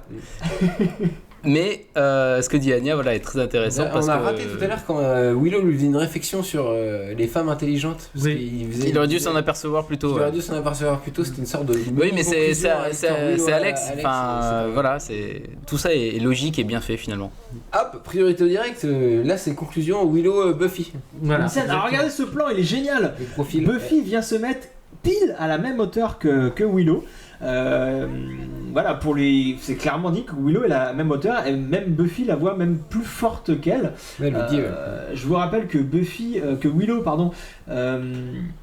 au tout début de la série, était une jeune fille effacée, timide, et maintenant elle s'est devenue une femme libérée sexuellement, une sorcière très puissante. Donc déjà bravo Willow. Et déjà on est content. Bravo Willow. Et Buffy le dit, you're the strongest person here. Et les fins des prochaines saisons nous le prouveront une nouvelle fois. Là Willow ne le sait pas encore ou ne veut pas le croire. Buffy lui dit clairement qu'elle est aussi forte qu'elle et qu'elle a besoin d'elle autant que... Alors je peux faire une référence ultra geek. Ah vas-y. Mais Willow me fait penser au chevalier Andromède dans les Chevaliers Zodiac. C'est-à-dire un personnage fragile qui en fait s'avère être peut-être le plus fort que tous réunis. Tu vois ce que je veux dire ? Tout à fait. Alors moi j'ai un détail technique, on va faire vite fait. Je t'entends pas. Tu m'entends oui, moi je m'entends. C'est con, je disais un truc super intéressant en plus. C'est dommage. Moi je t'ai entendu. Merci Paco. Donc on est tous d'accord que. Mais tu modules donc ça. Je module. Ok. Pourtant je ne bouge pas. Là c'est bon. Alors attends, priorité au direct parce que Tara est prise d'un spasme assez violent. Tara se fait aspirer le cerveau par. On a dit ça ou pas ? C'est chiant pour elle. C'est chiant la vie sans cerveau. Je sais plus. Je sais pas. Épisode pas très longtemps d'ailleurs. C'est assez récent là, ce qui s'est passé. Oui. Alors ce plan, je veux juste faire un petit point technique, je ne le comprends pas. Il y a Chels et Buffy qui sont derrière un rideau très beau. Non mais ce plan l'épisode est bien fait. Mais t'as pas une analyse tordue à nous faire sur. Mais c'est ça. Mais j'attendais que vous la fassiez. Ah bah non, parce que la faire. Alors non mais parce que je sais pas, parce qu'ils sont dans un espace différent, je ne sais pas. Il y a un truc qui m'a échappé. Voilà, est-ce que si vous pouvez m'éclairer là-dessus, surtout que le plan continue parce que c'est le même plan, on est d'accord. C'est la déco, et là, ils se servent de la déco. Mais voilà, c'est ce que je me suis dit dans un premier temps. Merci Riley, mais ce qu'on n'a pas vu, est-ce que c'est vous qui avez pas une théorie farfelue? Moi, ce qu'on n'a pas vu, c'est qu'on n'a pas eu le début de l'information. Ah ouais, non mais là, priorité au direct. Alex et Anya. Ah oui, mais la chaîne d'entrée. Priorité au direct. On en parlera. Les scènes continuent à être des scènes de fin, oui. Spike devient un homme, hein. Ouais, et puis surtout, j'aurais voulu ajouter un dernier truc sur la scène avec Willow. Ça fait vraiment scène de passation de pouvoir aussi quand elle dit tout ça, et ça fait vraiment si la série s'arrête ici, il peut y avoir un spin-off avec Willow parce qu'elle est devenue super forte et assez pour ça. Voilà, tout est joué sur ce mode-là et de façon extrêmement intelligente, mais presque trop appuyée. Mais bon, on avait dit là, quand on a cette scène-là, on est vraiment dans un truc où on se dit, ok. Et il y a aussi une scène d'adieu entre Buffy et Spike. Et voilà, avec Spike qui est rentré dans la maison. Voilà, comme on l'avait dit dans le podcast numéro 5 sur Crush, le voyage de Spike, sa quête dans cette saison, c'était devenir un être humain. Et par l'intermédiaire de ses sentiments pour Buffy. Et à la fin de l'épisode Crush, Buffy faisait le fameux sort pour lui interdire l'entrée dans sa maison, l'entrée dans son intimité en elle. Et là toutes les épreuves qu'a surmonté Spike au travers de cette saison ont prouvé à Buffy qu'il était digne de confiance, qu'il est digne de devenir un vrai être humain, d'entrer dans la famille. Et c'est pour ça qu'elle l'autorise, elle l'invite à rentrer dans sa maison. Avec une métaphore sexuelle incroyable de Spike qui fait voilà, je rentre doucement. Si. Non mais c'est ça, mais c'est la façon dont tu dis. Ah pardon, je le vis. Je me suis sûr. Non mais en plus t'as raison, effectivement. Il y a un sous-entendu. Je t'avoue que moi pour le moment, je l'avais pas. Oui d'accord. Il rentre une voix bizarre en le faisant. Et voilà, mais c'est ça qui est très drôle. D'ailleurs, la thématique du vampire. Bah oui. Alors là, top, attention, top. Priorité annexe, ce plan, tac. Regardez ce plan. Alors je sais pas si vous avez vu ou pas. Si on voit le pied de projecteur. C'est ça. C'est censé être dans les airs. Si vous regardez l'épisode en 16/9 comme nous, alors c'est pas le format original de diffusion, c'est pas comme ça qu'a été pensé la série, mais les épisodes sont en 16/9 sur les DVD. On voit du coup dans les côtés du cadre qu'on n'est pas censé voir, et ben on découvre des projos du studio, donc que Dawn n'est pas sur une tour à 100 mètres au-dessus du sol, mais dans un studio. On est un peu déçus. C'est juste un détail technique. Et pour finir avec Spike, c'est important parce qu'ils n'ont pas le budget pour tourner un peu. Puis les assurances aussi, c'est pas terrible de mettre les comédiens. Non, Spike, la dernière réplique de Spike, c'est You treat me like a man. Voilà, c'est très clair. Spike est devenu un homme. Aux yeux de Buffy en tout cas. Son arc sur la saison 5. Tout à fait. Là, on a la Magic Box. Tara joue pas super, c'est dommage. La fille bizarre. Ouais. La fille perdue. Alors attention, moi je suis pas un fanatique du jeu de l'actrice de toute façon. En général, je dois avouer. J'aime beaucoup tous les acteurs non, les deux en fait finalement que ce soit Oz ou Tara, je trouve que les amours de Willow sont joués par des acteurs un peu en dessous des autres. T'es jaloux peut-être finalement. Peut-être. Alors là, je le répète à personne. On est très en retard, mais il y a une référence qu'il faut noter. Voilà, celle-là pile. Spike fait une référence au discours de la Saint-Crispin. Oui. Alors là, on va important. On va prendre quelques minutes pour vous expliquer tout ça. Parce que donc priorité à Shakespeare, je direct. Alors, donc on commence à c'est et Giles enchaîne ensuite avec With you, we happy few. Nous sommes peu, mais nous sommes heureux en gros. Et Spike termine la citation par We born of Buggerud, qu'on va traduire par gag. On est foutus, on est nous bande d'enculés en fait. Voilà, c'est ce que je voulais pas dire. Au lieu de nous bande de frères, nous bande d'enculés. Au lieu de band of brothers. Voilà. Donc qui est ça c'est des mots extraits de la pièce de William Shakespeare, Henri V, pièce de 1599. Et là où c'est intéressant, donc on connaît l'amour de Joss pour les œuvres de Shakespeare, mais il y a un parallèle à faire entre Henri V, le personnage dans la pièce, et Buffy, car dans la pièce Henri V, comment dire, Henri fait la guerre à des Français, à des vilains Français. Au début, il croit qu'il va les battre. Et d'ailleurs, c'est une sorte de tour Eiffel, le truc de Glory. C'est vrai, on peut dire ça. Mais entre les Français, c'est pas normal ça. C'est une française en fait. Le French bashing. Le French bashing de base. Et donc je vais essayer de faire rapidement. Henri. Grosse attaque de Willow. au fur et à mesure. Ça c'est génial. Oui, c'est une permission en 5, c'est important. Henri prend crasse sur crasse pendant toute la pièce et il va des défaites, c'est pas facile. Et il finit même par être un peu désabusé aussi. Il finit par lâcher le roi est un homme comme les autres. Et si des gens meurent en combattant pour moi, c'est pas de ma faute, tout ça. Il désacralise complètement sa fonction leader et sa fonction est comme Buffy et sa fonction de tueuse. Sauf que voilà, avant la scène finale, il fait un énorme discours, le fameux discours de la Saint-Crespin ou de la veille de Saint-Crespin, j'ai vu. Très on va gagner, on s'en fout, même si on va perdre, c'est pas grave, on se rappellera de nous dans 100 ans, je sais plus exactement ce qu'il dit. Voilà, chose que fait pas du tout Buffy parce qu'elle est vraiment complètement désabusée. Elle ne fait pas de trouble pour motiver ces gens. Désolé, ils le font à sa place en fait finalement. C'est ça. Giles et Spike en bon anglais shakespearien. C'est très chouette. Il y a eu un fan d'acteur. Oui, pardon, ouais, en priorité au direct. Non, on faut se reviendra après. Pour la conclusion. C'est ça qui est le plus dur. Non, on a raté l'arrivée de Buffy. Génial. Voilà, l'arrivée du Buffy Boat. Pour le dernier combat. Voilà. Enfin bien programmé. Bah ouais, peut-être un peu trop. Peut-être un peu trop. Bien programmé. On vend la mèche, mais oui, c'est le Buffy. Surtout que c'est un plan Whedon qui va servir dans les autres saisons, tu sais, pour le plan qui va présenter Sarah Michelle Gellar, ce sera celui-là, le plan décadré comme ça. Bon, c'est dommage que dans l'histoire, ce soit pas vraiment elle. Oui, mais le Buffy Boat. Mais là, à ce moment-là, Sarah Michelle Gellar, elle le joue comme la vraie Buffy. Mais elle le joue comme la vraie Buffy, bah ouais. Alors que c'était plutôt sous-entendu dans la scène avec les rideaux dont on parlait tout à l'heure où on n'avait pas d'informations. Mais alors, oui, mais est-ce qu'on peut même expliquer ce que ça veut dire, ces rideaux? Parce que j'ai toujours pas compris. Et c'est pour que t'aies pas l'information en fait, les rideaux. Voilà, que je sois perdu dans le. Merci pas comme parce que c'est volontaire qu'on n'ait pas l'info pour qu'on ait ce suspense de. Exactement. Que le Buffy Boat, on le voit pas arriver, alors qu'on sait qu'il y a les items qui vont prendre les items de la saison, que le plus important finalement c'était le Buffy Boat, qu'on l'a croisé mais qu'on nous a jamais informé qu'on allait l'utiliser. On arrive au moment dans la conversation, ils ont déjà parlé. Je suis plus sur une mise en scène iconique de l'héros, moi. Pardon. Hop, baston général, bon, on y est. Vive. Anya qui tient le bat de baseball. Elle la tient bizarrement. Et hop, super saut de. Voilà, et on se rappelle que c'est un vampire. Et ça m'a fait plaisir. Parce que ça fait un moment que. Bon, là, on voit bien que c'est la doublure Spike et un Sartman m'a pourri. Mais il faut pas écouter ce que dit Sartman. Spike depuis bien sûr. La princesse est toujours là-haut, en haut de la tour Eiffel. On se rend compte que. Ils sont là. Putain de français. Voilà. Prête à ouvrir une espèce de dimension, un portail sur le retour de la France. Voilà. En avant des décisions du monde. Commandement avant-garde. Alors là, on a une mini scène d'adieu, je crois que c'est là, où Willow retrouve Tara, non, c'est pas là? Oui. Bah, elle la retrouve carrément. C'est une scène d'adieu. Alors, c'est rapide, c'est rapide, ouais, voilà. Ouais. Comme pour Alex et Anya, on peut imaginer que tout est bien, qui finit bien. Ouais. On est content.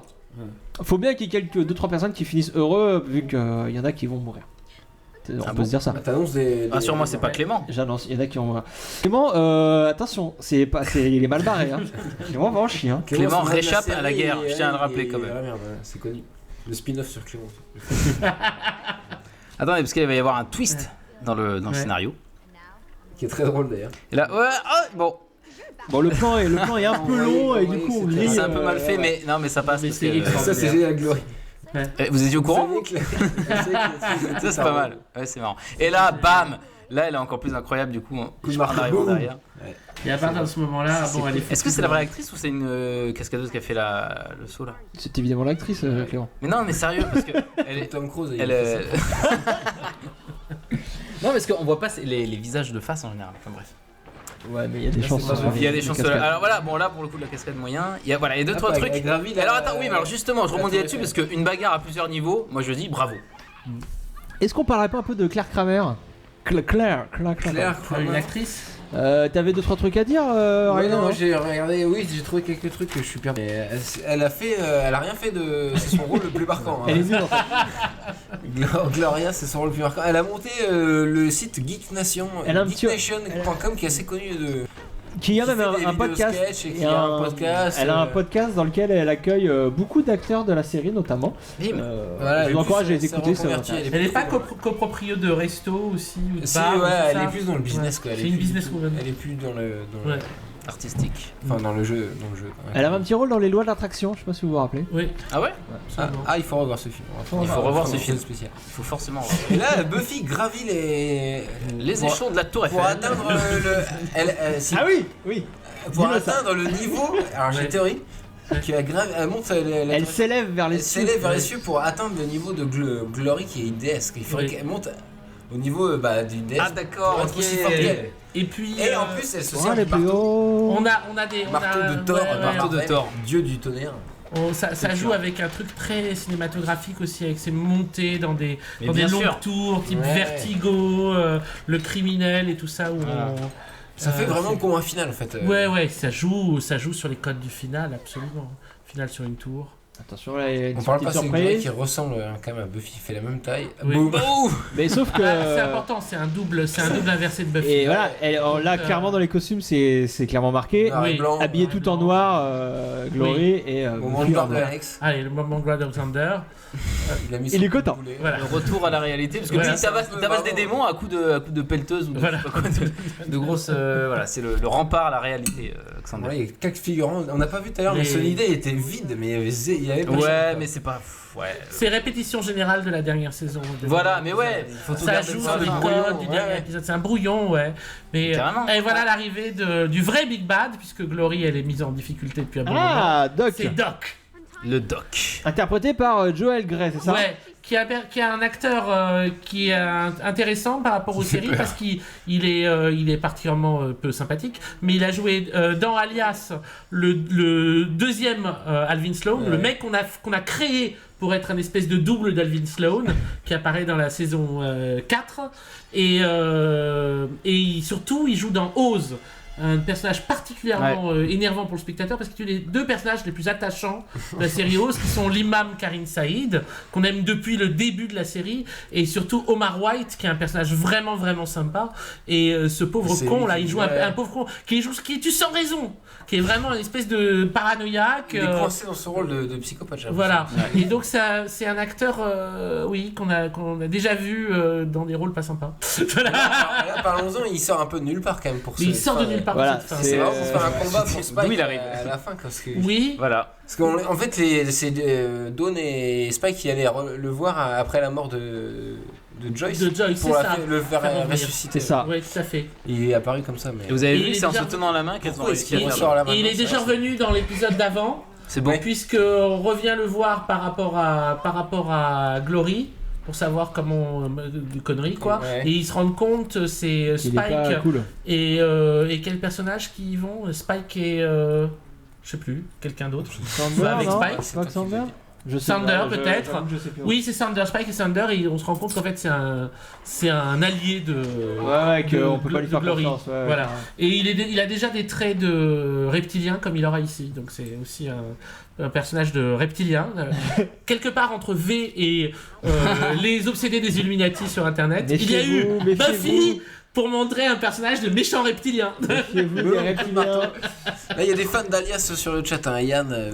Ah oui. Mais oui, Alias c'était trop bien. Est-ce que c'était pas le moment de faire ton sondage, Riley, non? Spike revient en héros. J'ai raté la rubrique sondage. Attends, il y a Spike qui revient en héros, t'es sûr que c'est le moment du sondage? Non, attends, laisse Spike. Il nous fait son espèce de caméléon lézard. Ou alors après, parce que là, il y a un fort raccord magique. Attention, vous allez voir, Spike va tomber. Ah oui, c'est sur la chute. Attention, il y a attention. Là, il n'y a pas le même jean.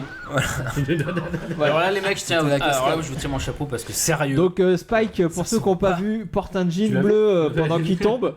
Maintenant vous l'avez dit. Et quand il arrive par terre il a son pantalon noir. Donc soit les vampires ont cette faculté de changer de pantalon en chute libre, ce qui est possible hein, c'est connu. Soit c'est un fort raccord. Et la Buffy a massacre Glory à coup de marteau. Et voilà c'est Ben qui apparaît. Il y a eu une référence à Terminator 2, j'aurais voulu passer ça. Avant que Ben ne meure, hein. Il va mourir. Rubrique sondage, on n'a pas fait celui-là. On refera un article sur le site. Pour aimez-vous Ben comme personnage? On aurait pu voir ça. Ben mais on connaît passionnant, pas intéressant. On connaît un peu chiant. Voilà, vous décidez. On a fait très facilement le meilleur season final de la série entre Prophecy Girl, Becoming, Graduation Day, Restless, The Gift. Donc on regarde Grave et Chosen. Quel est le meilleur dernier épisode de saison? On peut répondre ou ouais, mais réponds tout de suite. Chosen. Beacoding est génial. Restless. Là, il y a une nouvelle fois la thématique grille qui revient. Ben Glory coincé contre la grille et qui ont même dit we stuck with each other. Ils sont coincés l'un avec l'autre, ils sont enfermés l'un avec l'autre, donc forcément ils vont mourir contre cette grille puisque là Jace va les tuer en tuant Ben. Thématique grille intéressante dans cet épisode. Effectivement, ça revient. Et Jace remet ses lunettes. C'est là que Jace, eux ne sont pas les héros, donc ils peuvent se permettre ce genre d'acte. C'est oui, parce que très particulier ce moment de Giles, parce que elle est pas comme nous, il dit. Oui, Buffy tout de blanc vêtu, doit rester très pure pour ce sacrifice ultime qu'elle va faire. Elle peut pas se salir en tuant Ben. Donc Giles va le faire, mais il y aura aucune conséquence sur lui dans les saisons suivantes. Et ça, c'est le truc bizarre, ou une qualité, c'est-à-dire que finalement la mort de Ben n'a vraiment strictement aucune conséquence parce que le personnage n'a aucune épaisseur dans la série. Bon, alors là, on va passer assez vite sur la mort du Doc. Génial, il marche, il la pousse là. C'est tout simplement. C'est totalement décrédibilisé ce Doc. On sait même pas ce qu'il devient d'ailleurs, est-ce qu'il meurt ou pas. On suppose qu'il meurt. Bon, on voit plus en tout cas. Bon, là on passe dans là on arrête de rigoler. Attends, il y aura peut-être un spin-off Doc. La rédemption du personnage. Ah, il y a des habitants finalement. Voilà, regarde, ils sont 4. Je te dis, Riley, il y a 4 personnes. Attends. Voilà. La mairie qui prend aussi. La mairie prend un coup, mais elle est vide. Il y a des petits... ce plan. Ils se sont fait chier à faire ce plan. Oui, c'est ça. Un plan. Ils ont fait des aliens, des trucs, des machins, des bien œufs. éclairé et tout. Pour un plan. Mais c'est bien parce qu'en même temps le danger du coup est palpable. C'est bien qu'ils aient fait ça. Là c'est la fin du monde les gars. Moi je serais producteur, j'aurais gueulé Ah non mais j'aurais dit bravo parce que là au moins on y croit un peu. Donc merde. C'est vrai. Parce que tout le reste est un peu carton-pâte sauf ce plan. Donc du coup oui on y croit, c'est vrai. Ça sert de toute façon économique. Quand on le revoit et qu'on y réfléchit on trouve ça un peu bizarre. Faut pas y réfléchir en fait. Voilà. Donc là, émotion, Buffy. Alors, beaucoup de choses à dire. Death is your gift. Elle comprend enfin cette espèce de prophétie que lui avait annoncé la première tueuse. Donc le sacrifice, l'acte ultime pour prouver sa valeur pour le héros, dans le voyage du héros, c'est un moment par lequel il doit passer, l'acte de foi. Le sacrifice ultime. Le sacrifice, et qui entraîne à chaque fois son passage vers un nouveau monde, un nouveau lieu à découvrir. Une nouvelle évolution et donc après ce sacrifice et cette découverte du nouveau monde, il y a toujours un retour dans le monde ordinaire car je vous rappelle que le but du héros c'est pas de mourir comme là, c'est de modifier le monde réel. Et donc Buffy, c'est pour ça que même si c'est une très belle conclusion, ce sacrifice de Buffy, ça peut pas être une conclusion véritable car le héros est censé revenir pour modifier le monde réel et donc en mourant elle n'y arrive pas, on va le voir par la suite. Donc ensuite on peut évoquer cette thématique plein de choses, le fait que on lui a dit qu'il fallait qu'elle meure avant le lever de soleil, dawn, je vous rappelle qu'en anglais ça signifie l'aube tout simplement. Ah putain ouais. Bah ouais. Donc ce lever de soleil, Buffy qui en se sacrifiant va sortir des ténèbres dans lesquelles elle était enfermée par son rôle de tueuse pour trouver la béatitude, tout ce qu'on veut, de la lumière. Là elle rentre dans la lumière. La caméra s'éloigne, on les laisse, c'est beau.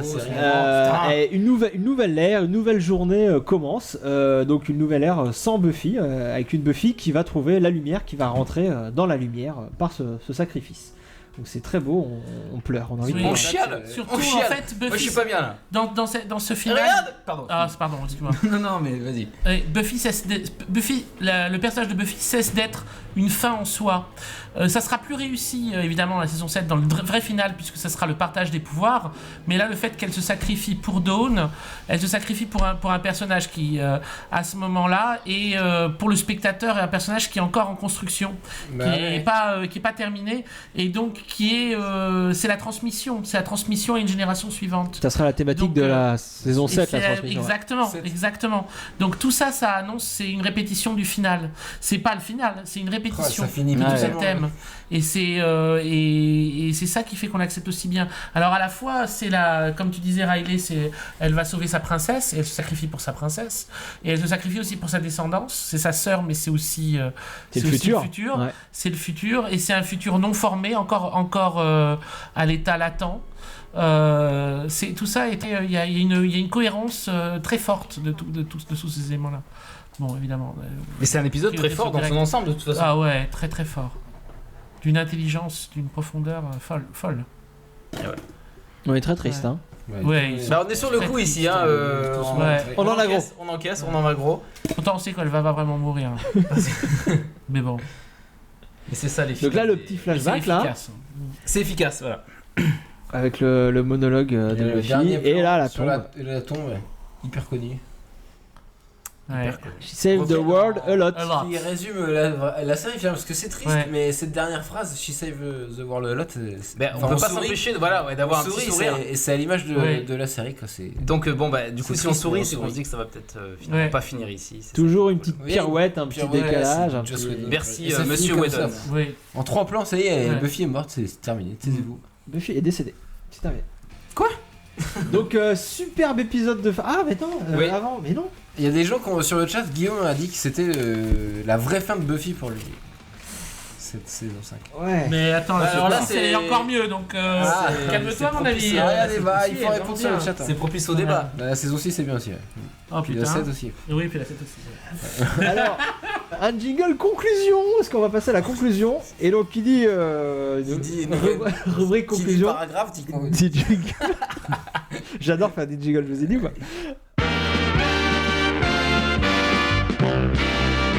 Oh my god. It's a sombrero. And it's on your head. Can you believe the Watchers Council let this guy go? Hey, did everybody see that guy just turn to dust? What kind of a monster is he? Crazy freak, vapid whore. Everybody, Giles has a TV. He's shallow like us. Donc oui, conclusion. Donc superbe épisode de fin qui boucle la série, la saison. Voilà, c'est un peu bizarre, on sait pas si ça boucle la série ou la saison, mais ça se comprend aussi parce que je vous rappelle que ça boucle aussi la période WB de Buffy. Buffy change de chaîne à la fin de cet épisode. On n'a pas parlé de ça, ouais. Ben oui, donc c'est pour ça que c'est aussi une fin d'une ère, d'une certaine période, et le début d'une nouvelle. Buffy WB est morte, vive la Buffy UPN, c'est un peu ça qu'on pourrait dire. Vu que saison 6 et 7 seront sur une autre chaîne avec un peu plus d'argent, tout ça. On en a parlé. On a déjà évoqué le truc. Ouais. Et alors moi je voudrais évoquer une dernière chose. Ah non, j'avais plein de choses que j'avais mis de côté. Eh ben oui. Oula, il vient de sortir un dossier. Et j'ai oublié que oui, il y a plein de choses que j'ai pas eu le temps de dire pendant le direct. Je vais placer là. Je suis désolé. Je vous. C'est la conclusion, c'est le moment. Oui, la scène d'adieu entre Giles et Buffy. J'avais pas évoqué que ce qui était important de noter à la fin, c'est que c'était une scène d'adieu aussi pour leur relation. En se remémorant leurs anciennes bagarres et tout, Giles et Buffy se rendent compte que leur relation n'a plus lieu d'être, n'est plus nécessaire. Buffy est presque adulte, elle n'a plus besoin de Giles, en tout cas elle n'a plus besoin de lui en tant que mentor, en tant que figure paternelle ou en tant qu'observateur. Et c'est pour ça qu'à la fin de la scène, il se retrouve tout seul dans un plan très large, dans un coin du plan, qui annonce son départ et celui d'Anthony Head de la série. Buffy n'a plus besoin de cette figure fatale. C'est tout ce que j'avais à dire sur cet épisode. Vous avez beaucoup de choses à dire, vous, je pense, non? Bah vite fait, ouais, qu'il est bien sur plein de points. Les acteurs sont investis, la lumière est belle, c'est bien fait, et l'humour est dosé juste comme il faut. Donc ça fait bien plaisir. Et puis voilà, c'est à peu près tout. On a tout dit tout à l'heure en fait, il me semble. Oui, ça reprend bien les codes de fin de série aussi, du dernier épisode avec toutes ces scènes d'adieu qui succèdent. Un peu de façon artificielle parfois, c'est genre des passages obligés tout au long de l'épisode. Mécanique. Ouais, c'est mécanique. On a vu la saison précédente, on a eu le dernier épisode, mais qui fait en avant-dernier épisode. Et ça, c'était l'idée de génie, c'était de déplacer et d'avoir un dernier épisode restless totalement différent, autre. Et donc là, on nous ferait un dernier épisode de série absolument, sauf que en fait, c'est comme alors il y avait l'idée de répétition générale, il y a aussi l'idée que cette saison-là est une saison des apparences, de la représentation de l'image de soi, et donc c'est l'image d'une fin, mais ce n'est pas une fin, c'est une image de fin. C'est pour ça qu'au début on a cette espèce de truc qui ressemble à la mort, l'idée qu'on voit toute sa vie redéfiler à toute vitesse, le tunnel, ensuite l'idée que la continuation de la vie c'est peut-être une mort encore pire, puisque c'est Buffy qui va éternellement retuer son vampire, avec des gens qui vont dire oh mais c'est incroyable, une jeune fille comme vous, c'est possible, etc. Et donc l'idée de la routine comme comment dire, une variante sur l'idée de la fin, une variante sur l'idée de la mort, la vie comme une mort. Et donc en fait du coup la mort sera ton cadeau, oui, dans le sens où c'est ce qui lui permet, comme tu as raison Sartman, de se métamorphoser, c'est ce qui permet de sortir de la routine aussi. La mort pour Buffy, c'est un cadeau, c'est un outil. C'est en fait le dernier des items. C'est un item, exactement comme cet épisode a plein d'items. C'est comme le marteau de machin, ou la sphère de Dagon, et le Buffy Boat, et on a la mort comme suprême item. Celui-là, elle l'avait depuis encore plus longtemps. Et c'est la première tueuse qui la lui a donné. C'est dans un truc de jeu vidéo, de jeu de rôle. Elle a l'item que lui a donné la première tueuse, qu'elle va pouvoir utiliser. C'est un gadget, quoi. Et donc tout ça est joué de façon extrêmement intelligente. Et aussi, encore une fois j'y reviens, parce que le vrai combat dedans, c'est que Buffy cesse de croire à sa propre image comme fin. C'est-à-dire que si l'avant-dernier épisode s'obsède sur le moment où Buffy apprend la naissance de sa sœur, tourne en rond, c'est qu'il y a deux morts. Il y a le moment où elle s'est dit qu'elle pouvait pas battre Glory, le moment de renoncement, et aussi le moment où elle a renoncé à être la préférée, qui est le moment où ses parents lui ont amené la petite sœur, et qui est un truc obsessionnel où elle cesse d'être la préférée. Toute la saison joue avec ce truc là, et elle décide de s'occuper du coup de la petite sœur, exactement, en faisant ce truc là, tout le truc de la transmission, c'est aussi la transmission comme moment où on cesse d'être à soi-même sa propre fin. Buffy cesse d'être elle-même sa propre fin. L'idée c'est que la vie puisse continuer sans elle. Et c'est en ça plus important. Elle le répète, le plus important c'est Dawn. Tout ce qui compte c'est Dawn. Elle n'arrête pas de le dire dans l'épisode. Elle comprend qu'il y a plus important qu'elle. La vie, il faut continuer la vie et tout ça. L'idée que la série puisse continuer sans Buffy, c'est ça qu'essaye de jouer cet épisode. Il le joue. Si on résume, première saison, on a le maître, donc on a l'image classique du vampire. Nosferatu. Voilà, Nosferatu. Deuxième saison, le premier amour, Angelus. Premier amour, le petit ami. Troisième saison, le maire. Donc la politique, et la politique locale quasiment, hein, parce que le quatrième c'est et puis il y a un peu les règles, l'institution. Les institutions, c'est le mot que je cherchais. C'est ça. Et l'initiative, c'est le gouvernement, mais c'est aussi on rentre vraiment dans un truc à la Frankenstein, avec la création de l'homme nouveau, etc. Voilà. Nazi America, Nazi Frankenstein America, tout ce que tu veux. Voilà, l'expérience MK Ultra, tout ce que tu veux. Et là, on est sur un truc beaucoup plus étrange qui est Glory. Et Glory, il faut probablement le voir comme l'image de la star. C'est-à-dire que c'est une déesse, mais elle est jouée comme une starlette. Comme une starlette superficielle, comme une image aussi, la mauvaise image de la femme. On sait que dans la construction très féministe de Buffy, il y a l'idée de confronter les images de la féminité. Et Glory est une sorte d'image de la féminité à laquelle Buffy ne doit pas s'accorder, qui serait une sorte de la tendance défaut de Buffy vers le côté I'm just a girl. Et côté Glee. Exactement. Le côté Valley Girl, le côté même vraiment Valley Girl, la fille, ce qui est complètement Cordelia aussi au début, les Valley Girls de la Californie, les filles superficielles, etc., blabla, la mode, les fringues, ça coûte cher dans sa baignoire et tout, concours de beauté. Glory, elle est ça à l'extrême, et c'est drôle de montrer les déesses comme ça, parce que ça donne aussi une image de ce que doit être dans la vision de cette série les divinités, les divinités. Si les dieux sont comme ça, comment peut être l'homme Exactement. En tant que les dieux nous ont créé à notre image, dans ces cas-là, à leur image, dans ces cas-là, ils sont aussi merdiques que nous. Et donc, une déesse comme Glory, elle est aussi superficielle, bête, parce qu'elle est bête, Glory. C'est extraordinaire comme elle est bête. C'est anormal. Hein. C'est une personnage de déesse, plus puissante que tout le monde, et elle est hyper con, quoi. Glory, elle reste à la fin, quand elle est bousillée, vraiment, mais comme un mannequin. C'est-à-dire que quand elle la tape, c'est vrai qu'on la voit pas quand elle la tape avec son marteau, mais c'est un peu comme si elle tapait un boat aussi. C'est-à-dire que le boat que voit Glory et qu'elle pense être la tueuse, enfin où elle s'étonne, vous saviez que la tueuse était un robot. C'est que Glory elle-même est une sorte de robot, enfin elle est une sorte d'image superficielle, c'est un mannequin, c'est un personnage très artificiel qu'à aucun moment on a vraiment d'émotion pour elle. Et alors le Ken qui est en son support de manifestation est encore pire.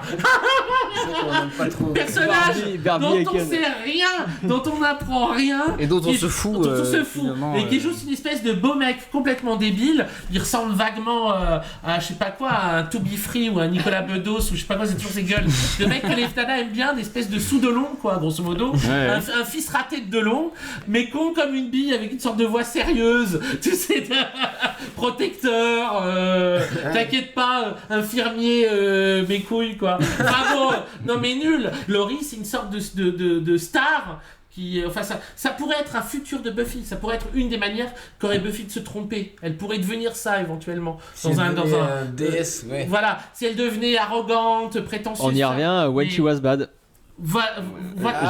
J'avais parlé de When She Was Bad, on avait une Buffy qui oubliait sa mission de tueuse et qui profitait de tous ses pouvoirs pour aller vers la mauvaise direction, et elle était plus proche de Glory que de Buffy. Exactement. Non mais tout à fait juste. C'est Buffy When She Was Bad. C'est Glory. Alors la conclusion, on a fait le tour. Est-ce qu'on est bon en conclusion? Je pense qu'on a pas mal conclu là. On est bien. On a dit beaucoup de trucs. Donc passons tout de suite à la rubrique de l'invité, et qui dit rubrique dit jingle forcément. Allez, c'est parti. What are you doing? My boyfriend. Go away. Psychologically, this is fascinating.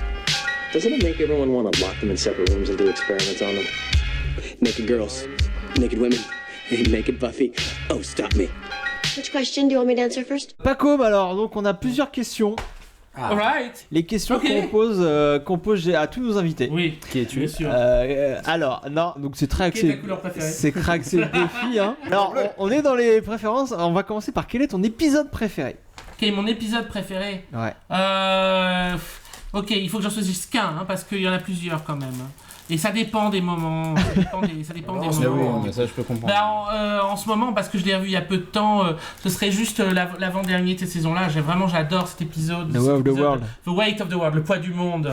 Qui est un peu si je dois faire encore un parallèle, c'est vous savez dans Abbey Road, c'est Carry That Weight. C'est l'avant-dernier. C'est pas exactement c'est l'avant-dernier morceau. C'est juste avant The End. Carry That Weight. Tu vas devoir porter ce poids. Et c'est le truc qui annonce la fin des Beatles. J'explique un peu. Vous parlez d'un album des Beatles. Abbey Road. Voilà. Et donc The Weight of the World. Si on joue encore avec l'idée que cette saison-là est une sorte de fausse dernière saison, c'est un peu une sorte d'Abbey Road de Buffy. Et donc avant The End, on a le Carry That Weight, c'est-à-dire le truc où on dépose le poids du monde, où on parle de ce que c'est que de devoir porter le monde sur ses épaules. Et c'est The Weight of the World. Et c'est un super épisode, vraiment. Celui-là, j'ai très profond dans mon cœur. J'adore Lies My Parents Told Me. Ouais, c'est oui, j'adore celui-là. Et j'adore Every Slayer Has a Death Wish. C'est pas un titre d'épisode, hein, n'est-ce pas? Ouais. C'est la phrase que dit Spike dans un épisode où il explique les précédentes tueuses à Buffy. Quel est le titre de cet épisode déjà? C'est sur les flashbacks de Spike. Ouais. Avec les flashbacks de Spike. Ils vont nous le dire, ils vont trouver ça sur le web, mais je vois carrément. Il explique à Buffy, il explique à Buffy très point faible, c'est ton désir de mourir et tout ça. Full for Love, merci. Voilà. Merci. C'était Full for Love, merci. Voilà. Bravo Jean-Baptiste. Avant Magali. Bravo Magali, pas de nom de famille. Jamais de nom de famille. Full for Love. Full for you Magali, pas de nom de famille. Deuxième question, Pacôme, comment tu as découvert Buffy? Alors, Est-ce que Je suis un vieux mec. Donc j'ai vu Buffy quand j'avais 20 ans, mais je l'ai pas vu de façon super. Je l'ai vu parce que je regardais des séries fantastiques, mais pas à un niveau supérieur. C'est-à-dire que je l'ai vu de façon superficielle. J'ai pas vu tous les épisodes. Je le voyais avec des copains, j'avais des machins, et donc je l'ai suivi de façon extrêmement irrégulière. Et je l'ai pris vraiment sérieusement après que ce soit fini. Ouais. D'abord parce que j'ai rencontré beaucoup de Buffistes. Ouais. Et je me suis dit, ça a l'air putain de génial. Mais vraiment putain de génial. Et donc, j'ai rencontré des Buffistes comme Chloé, qui a fait son livre sur Buffy, comme Stéphane Legrand, qui parlait de Buffy, d'autres gens même aussi simplement sur Facebook, des références à Buffy, des trucs sur Buffy. Et je me disais... Ok, mais en fait, il faudrait que je le fasse vraiment sérieusement, alors je pars en zéro. Donc j'ai commencé à les retélécharger tous, ça prenait beaucoup de temps. Mais télécharger ? Oui. Oh là, c'est mal. T'as acheté des DVD. C'est mal. Et après, j'ai acheté des DVD. Attends. Et attends, j'ai toujours fait ça. Oui, parce que, grosso modo, bon, je suis un mec, pétri de culpabilité. Donc, de mauvaise conscience. Donc, j'ai tout téléchargé. Voilà. Et j'ai regardé la première saison et le début de la deuxième saison en téléchargé. Et puis je me suis dit, mais non, en fait tu es un fan déjà, donc tu vas acheter tout, parce que j'ai été fan en le revoyant à ce moment-là, mais bien adulte, bien ça. Mais par contre, en le revoyant, j'avais pas été suffisamment spoilé pour véritablement savoir quelles seraient les vraies bascules. Par exemple, en le voyant à ce moment-là, je n'étais absolument pas au courant du personnage de la petite sœur. Et oui, je l'ai découvert dans la foulée, dans mon binge-watching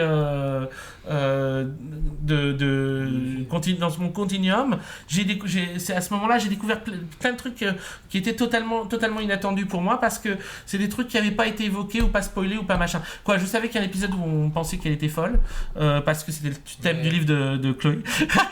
Et que c'est un truc qui avait été repris dans Lost, avec Hurley. Donc, comme étant vraiment un malade de Lost, je savais que là-dessus, il y avait vraiment un antécédent Buffy fort.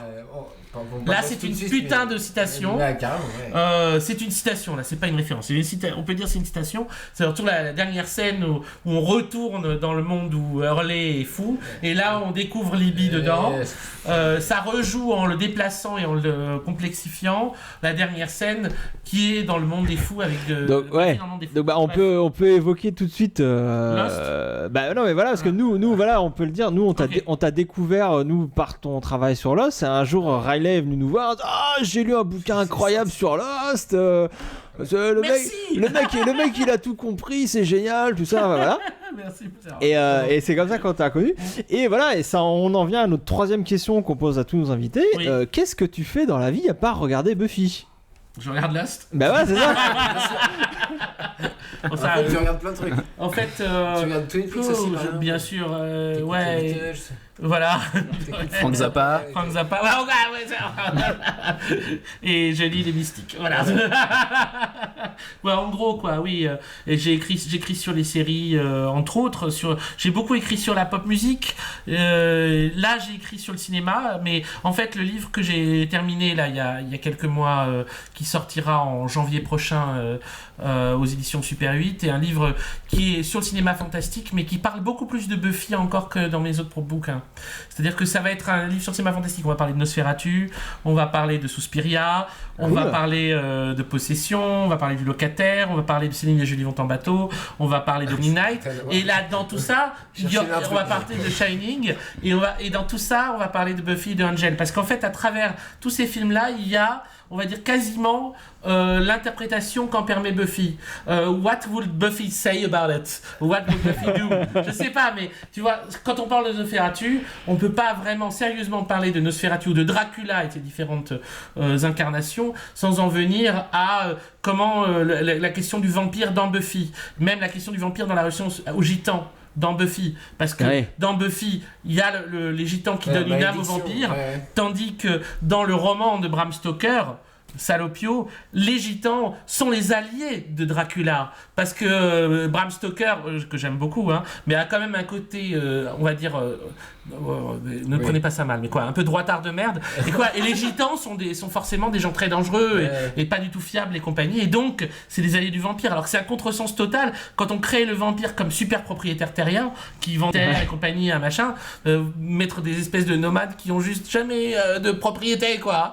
Et tu peux trouver à côté de Buffy dans le personnage de Opening Night que joue Gina Rollins, parce que c'est une tueuse de fantômes. Et donc tu peux revoir Opening Night et le combat par rapport à de Myrtle Gordon par rapport à sa propre féminité et aussi par rapport à ce que c'est qu'être un artiste, ce que c'est d'être une actrice, parce que dedans c'est un artiste. Mais ça parle pas de chasse aux fantômes, qu'on soit d'accord. Non, mais par contre elle doit tuer un fantôme dans Opening Night. Littéralement ?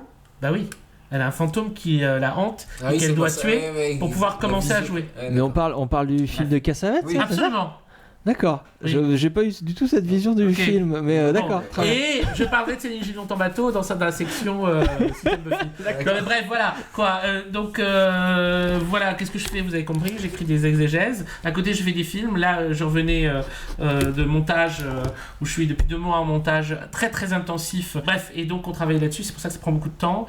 Cool. Et que je suis un peu voilà quoi. Et voilà. Donc, mais quand je fais ça, je m'en temps pour écrire. Voilà, sinon j'écris. Quand j'écris, je fais des films. Voilà. Qu'est-ce que vous... J'ai mis encore 10 minutes, 20 minutes, 30 minutes. Votre invité bavard de merde. T'as écrit donc sur Lost. J'ai écrit sur Lost, ouais. Donc sur surtout. David Lynch. Oui. Surtout, surtout sur Lost. T'as fait un roman alors. Oui, j'ai même écrit un roman. Ah oui, un roman dans lequel tu vas jusqu'à mettre une référence à Buffy carrément. Oui, dire à quel point t'es fan. C'est vrai, je fais une référence au maire de Sunnydale. Bah ouais, non mais c'est génial parce que c'est une référence très pointue. Voilà. Il y en a une plus tordue à Angel, mais qui est plus évocatrice. Ah, parce pas lu, celle-là. En fait, c'est pas vraiment Angel, mais c'est dedans je parle du dingo qui a tué le bébé, qui est la vieille histoire de. Enfin, grosso modo, le truc qui était le modèle, qui est une histoire vraie d'un couple qui est parti en voyage à Uluru. Lost encore une fois, à Uluru en Australie, et qui là a perdu son bébé. Ouais. Et c'est un dingo, un chien, qui a pris le bébé et qui l'a mangé. Mais on a accusé en fait ce couple d'avoir fait un sacrifice rituel satanique et d'avoir tué le bébé ou d'avoir eux-mêmes mangé le bébé. D'accord. Et il y a eu un long procès où on a vraiment accusé cette femme d'avoir mangé. Il faut dire qu'elle avait beaucoup grossi ensuite. C'est une preuve tangible. Elle a mangé le bébé, mais elle a pas pu le vomir. C'est connu. Ensuite. Voilà, elle a grossi énormément, donc elle a mangé le bébé. Et dans le procès, elle crie. D'ailleurs, on a une référence à ça dans Buffy. Bah oui, elle le crie, groupe. The dingo ate my baby. Bah oui, le groupe de Oz. Voilà. D'accord. The dingo ate my baby. Donc c'est de là que ça vient. C'est une vraie phrase de vrai couple. Et ça a donné un film avec Meryl Streep qui s'appelle Un cri dans la nuit. Et qui est un film d'une kitscherie absolument ahurissante et que j'avais regardé avec beaucoup d'intérêt. Il y a une référence à ça. Et en fait, grosso modo, Tordu, c'est un peu l'idée d'Angel. Dans le roman, il y avait une référence à c'était comme une espèce de scénario de Dark Dingo, le chien sombre qui, après avoir mangé le bébé, pour sa rédemption, doit partir à Los Angeles et résoudre des enquêtes. C'est ça qu'il doit faire. Donc le chien partait. Enfin, par rapport à Buffy plus en général, tu cites dans ton article qui s'appelle Une fois avalé les mensonges qui nous ont fait avaler. Oui, une fois recraché les mensonges qui nous ont fait avaler. Voilà. Buffy Jihad, tu dis. Oui, Buffy's Jihad. Avant, tu cites Lost, carrément, tu fais avant Lost de Lindelof et Hughes, Buffy et Angel sont déjà des épopées lyriques et terribles de l'humanité esselée.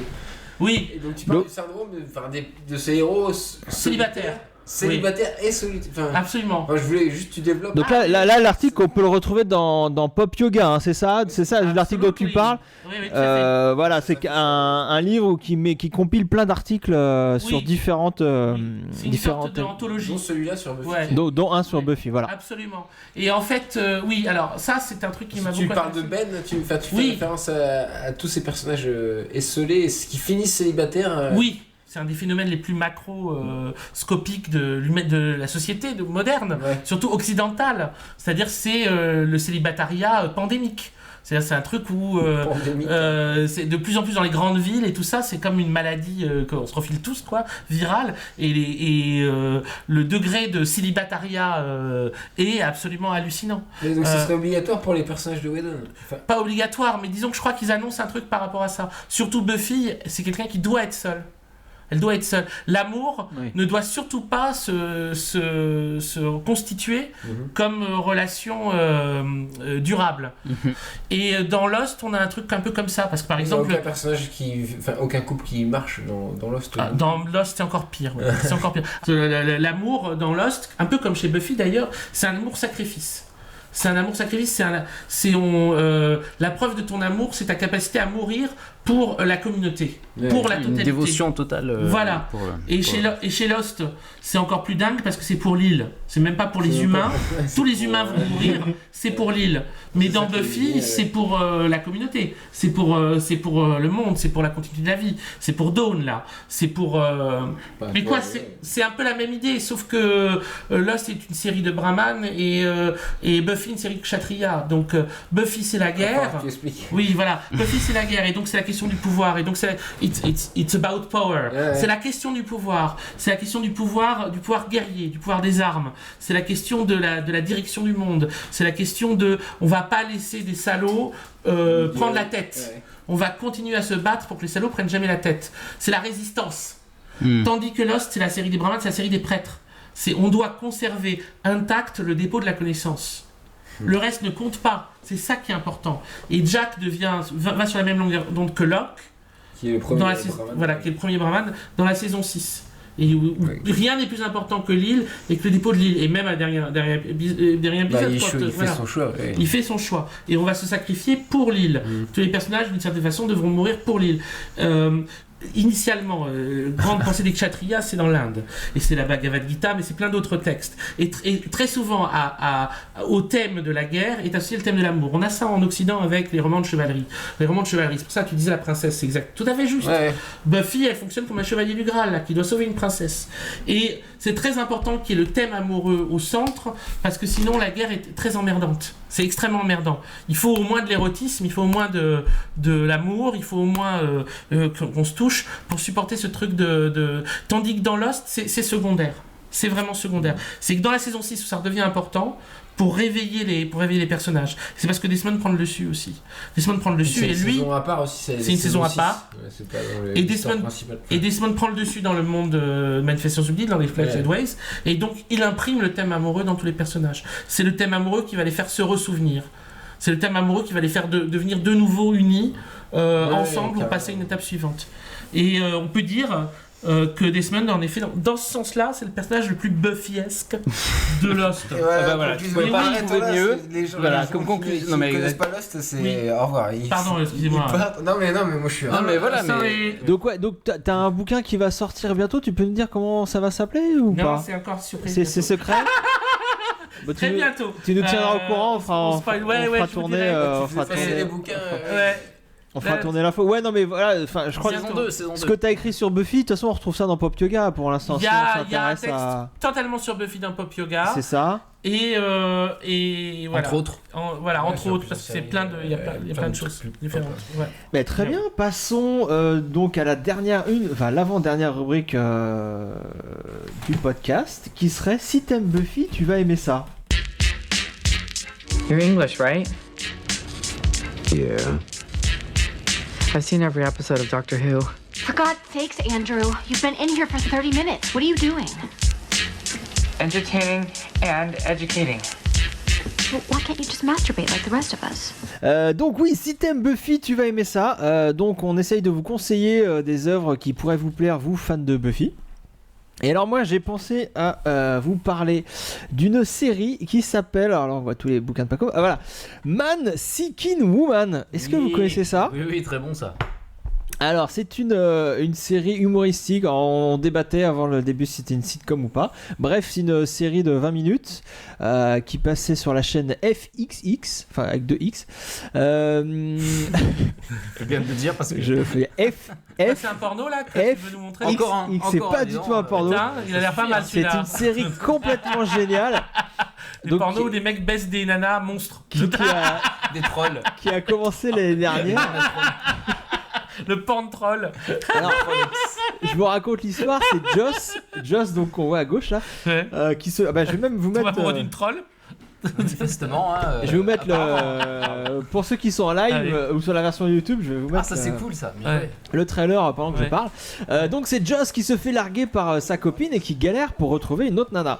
Dans Buffy, pour rappel, le fantastique nous balise les étapes à franchir pour devenir adulte. Et bien ici, le fantastique va nous montrer toutes les épreuves horribles à subir pour se mettre en couple. Donc c'est une espèce de grosse parodie de comédie romantique, mais à la sauce fantastique, avec que les codes du fantastique, les monstres du fantastique, tout ça. Alors je vais vous citer des exemples de métaphores qu'on va retrouver dans cette série, ça va être beaucoup plus parlant. C'est complètement n'importe quoi. Par exemple, c'est totalement absurde. C'est absurde, ça va très très loin, c'est magique. Par exemple, le mariage d'une ex, généralement c'est un enfer de vivre ça et d'être invité à le mariage d'une ex. Et bien là, ça va se traduire par le mariage se passe réellement en enfer. Ouais, c'est littéralement en enfer. Il va en enfer pour le mariage. Ou alors le copain d'une ex qu'on va rencontrer, son nouveau copain. C'est le plus grand des connards. Et ben là, effectivement, le nouveau copain de son ex, c'est le plus grand des connards, vu que son ex se met à sortir avec Adolf Hitler. Donc ça va très loin. Ça va très on très lui loin. organise un rendez-vous en aveugle aussi, et c'est donc soi-disant ça va toujours être quelqu'un de moche et tout, et finement un troll. On lui présente un vrai troll. Et tout le monde lui dit mais non, elle est super sympa. Fais pas attention au physique, et c'est un troll en fait. Et donc il va se farcir un troll. Enfin voilà, c'est extrêmement drôle. Moi, une vieille dame aussi, c'est ça? C'est sa maman. Bon, pardon. Tu vas beaucoup trop loin. Pardon. Mais voilà, sa maman qui l'interroge sur ses nouvelles conquêtes féminines. Elle lui fait un vrai interrogatoire. Un interrogatoire torture. Avec des. Ça a l'air très drôle. Avec des pinces crocodiles sur les couilles et tout. Enfin, ça va super loin, c'est génial. Il y a aussi un épisode avec un homme tentacule. Alors voilà, Tanaka. Parce que l'absurde, c'est traité normal, de façon normale. C'est sur le même niveau que la réalité. Du coup, c'est tout le temps surprenant. À chaque fois, ça paraît absurde pour. Ah non, c'est trop tôt. Ça paraît absurde pour lui, pour le personnage, mais pour tous les gens qui l'entourent. Donc il y a des personnages géniaux comme son meilleur pote ou sa sœur, sa grande sœur qui est très présente. Pour eux, ça paraît normal et ils n'arrêtent pas de lui dire arrête de dire n'importe quoi. Bref, très bonne série.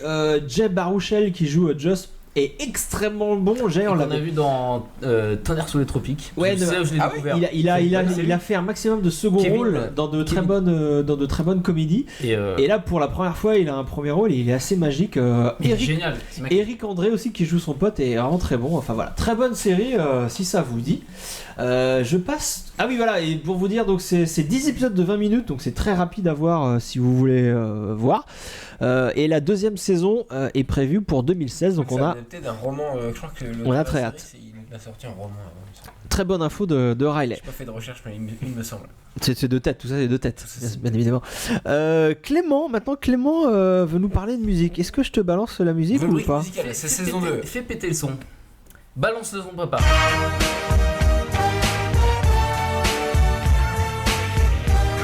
Alors le groupe que je vais vous parler, s'appelle Chibo Mato, que vous êtes en train d'entendre. Alors vous me direz, quel rapport avec Buffy? Eh bien parce qu'en fait vous avez entendu ce groupe dans l'épisode 1 de la saison 2. C'est très... je sais pas si vous m'entendez bien. Donc c'est... Voilà, alors saison 1 de la saison 2, pardon, épisode 1 de la saison 2. Et ce groupe, donc en fait j'ai fait des recherches pour vous préciser le genre, j'ai pas su très bien le dire. Alors c'est du rap. Trip-hop. C'est n'importe quoi, visuellement c'est n'importe quoi ce podcast. C'est du pop, trip-hop, bossa nova, acid jazz, ambient. Voilà, on démerde avec ça. Mais en fait voilà, ce morceau que je voulais vous faire goûter est absolument génial. Ouais. Il s'appelle Sci-Fi Wasabi. Qui est plus dans une mouvance hip-hop et voilà, ça m'a fait bien plaisir, donc je voulais vous le faire découvrir. Pas comme t'avais un système Buffy, tu vas aimer ça je crois. Oui, mais en fait ça va prendre encore 3 plombs. Non, on s'en fout. Je vais juste le citer et dire en 2 mots. Je vais essayer de on a trop le temps. Ouais. Si vous aimez Buffy, regardez un film français des années 70 et qui fait 3h30. Ah non, pas un film français des années 70, pas et qui fait 3h30 qui s'appelle Céline et Julie vont en bateau de Jacques Rivette. C'est un super pré-Buffy à plein de niveaux. Disons que c'est très difficile de voir ce film en ayant vu Buffy sans voir à quel point c'est Buffy-esque. Mais c'est deux magiciennes. C'est la rencontre de deux femmes qui vont s'entraider. Ça parle du partage de pouvoir, ça parle de la magie. C'est fait sur un mode extrêmement humoristique, c'est-à-dire que tout le long elles sont des sortes aussi de Zazie dans le métro, toutes les deux, alors qu'elles sont tout le temps en train de faire des espèces de gags de petites filles et tout ça. C'est Juliette Berthaud et Dominique Labourier, et toute leur relation va se jouer autour d'un espèce d'univers ensorcelé qu'elles vont devoir désensorceler. Et cet univers ensorcelé qu'elles vont devoir désensorceler, c'est grosso modo une image, exactement comme de Buffy, de tout ce qui craint. C'est-à-dire tout ce qui craint dans la relation homme-femme, tout ce qui craint dans la relation de pouvoir, la relation des maîtres, des hommes de pouvoir et des gens qui sont en dessous, tout ce qui craint dans la relation entre les adultes et les enfants, tout ça dans une espèce de séquence allégorique qui est bouclée sur elle-même, une espèce de récit en boucle, comme on a aussi souvent dans Buffy, quand elle est prise dans des récits en boucle, comme les mettent par exemple les trois cons là. Il la bloque dans une espèce de récit en boucle qui tourne, qui pourrit, enfin l'ambiance un jour sans fin quoi. Testez Céline et Julie vont en bateau, juste celui-là. Moi je vais tester carrément, j'ai envie là, tu m'as bien vendu. Accrochez-vous. Au début, vous allez peut-être vous emmerder, ça va peut-être bizarre, ça va peut-être être inattendu, ça va peut-être être... Mais qu'est-ce que c'est ? Laissez-le tourner, c'est pas grave, il fait 3h30. Voilà. Si vous ennuyez un peu, faites autre chose, revenez, voilà.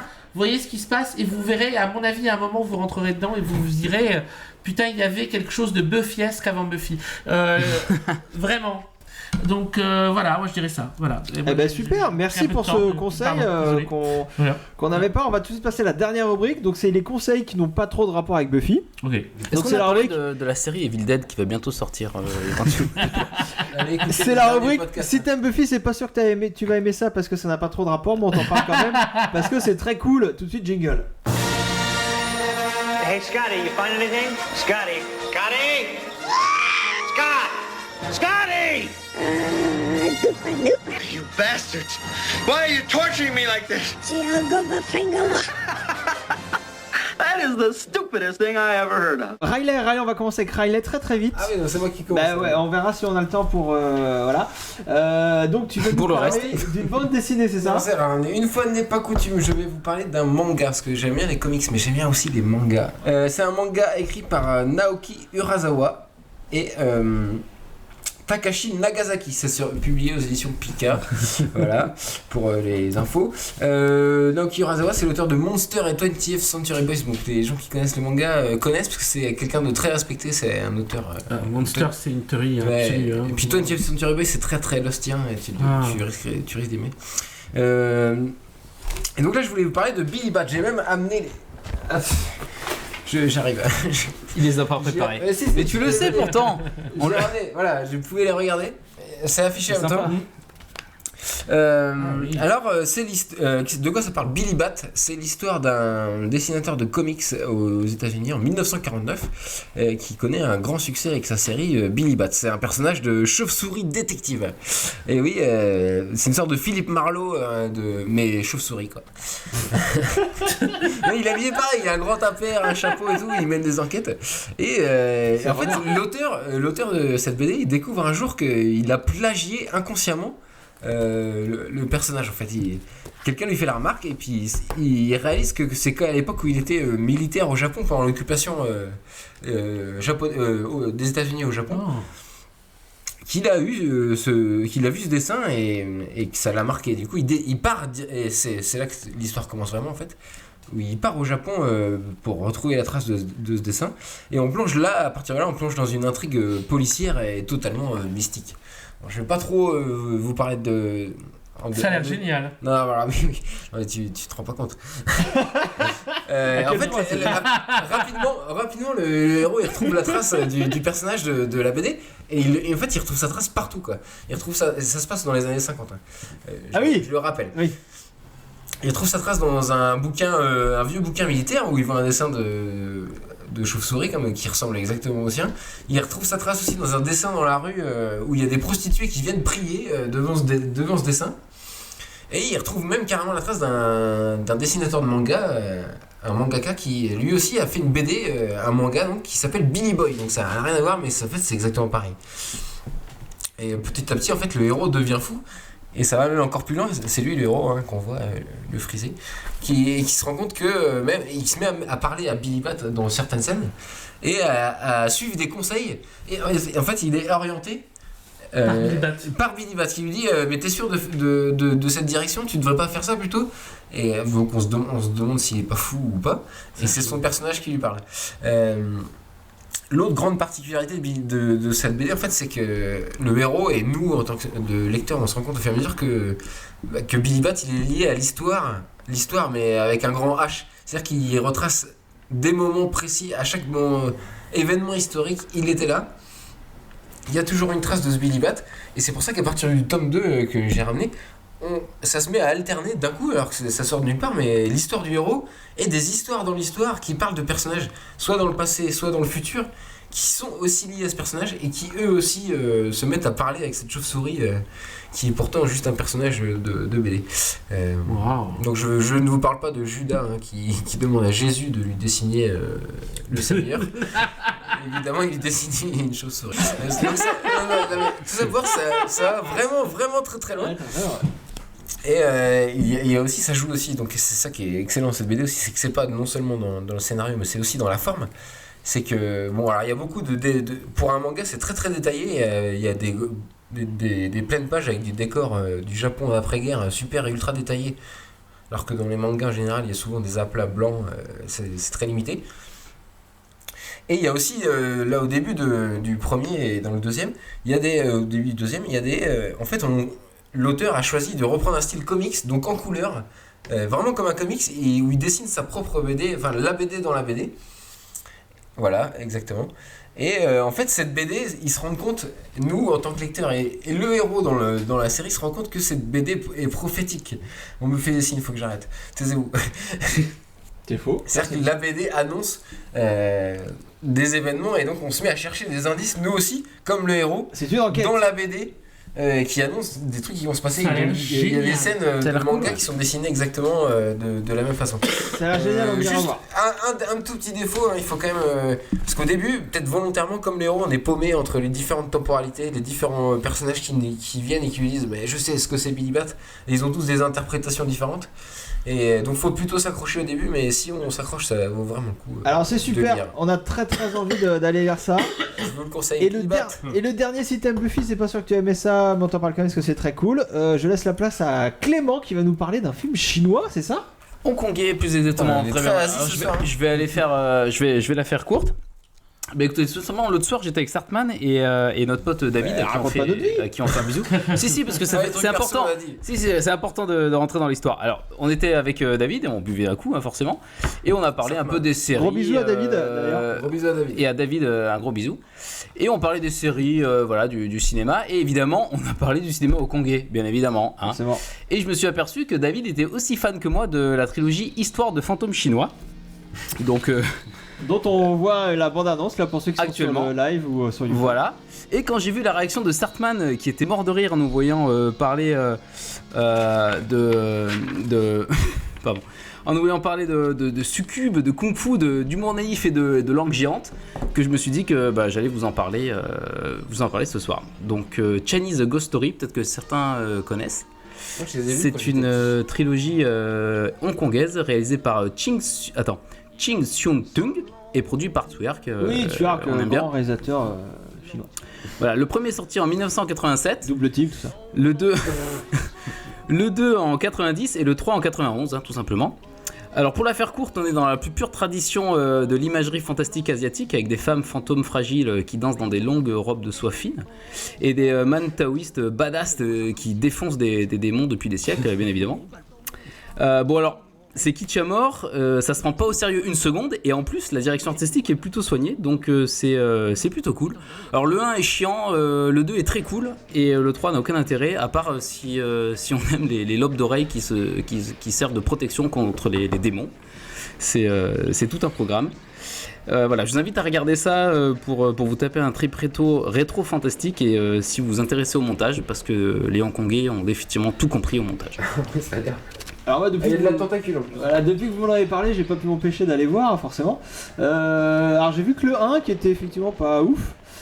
Mais surtout j'ai vu en VF et voilà, là on se croirait dans Nicky Larson, c'est très très bon là. Il y a 3 acteurs pour doubler. La VF, on voit des bons pâtés. Mais oui, enfin je pense que c'est peut-être plus pour les jeunes. T'as vu quelle année Oui. T'avais vu ça très jeune. J'avais vu ça très jeune et en le regardant avant le podcast, je me suis refait les 3 et je me suis dit qu'effectivement j'avais plus d'émotion étant plus jeune. Pour des enfants ou jeunes ados, ça peut être très ça peut faire rêver. Il faut voir ça. Il faut voir ça. Décoller quoi. Il faut voir ça. Non, peut-être un poil. C'est les années 80 ça ? Ouais. 90 le dernier, je crois. Bah super, on a tout dit, ce qu'on avait à dire. On peut libérer nos amis qui sont sur le chat. On peut libérer notre invité. Qu'est-ce que vous en pensez ? Donc on remercie beaucoup. Vous pouvez aller dormir maintenant. Vous pouvez aller dormir. Merci beaucoup Pacôme d'être venu nous voir et d'avoir partagé avec nous toutes tes connaissances sur Buffy. Pensez tous à nous mettre 5 étoiles sur iTunes, à faire du retweet, du fave, du tout ça sur les Twitter, sur le Facebook. Alors on vous annonce, mais on n'est pas sûr qu'on sera sûrement au Comic Con du 23 au 25 octobre prochain à la Villette à Paris. On sait pas encore si on aura un stand ou pas, mais normalement oui, mais au pire on y sera en tant que touriste. Pour aller faire un gros bisou à Jess Masters qui sera aussi présent. Sinon, on vous dit à dans 3 semaines pour un nouveau numéro, parce que ça y est, c'est fini les vacances. On attaque toutes les 3 semaines. Et on vous fait un gros bisou et on vous dit à très bientôt. Tchuss. Merci. Ciao. Salut. Salut.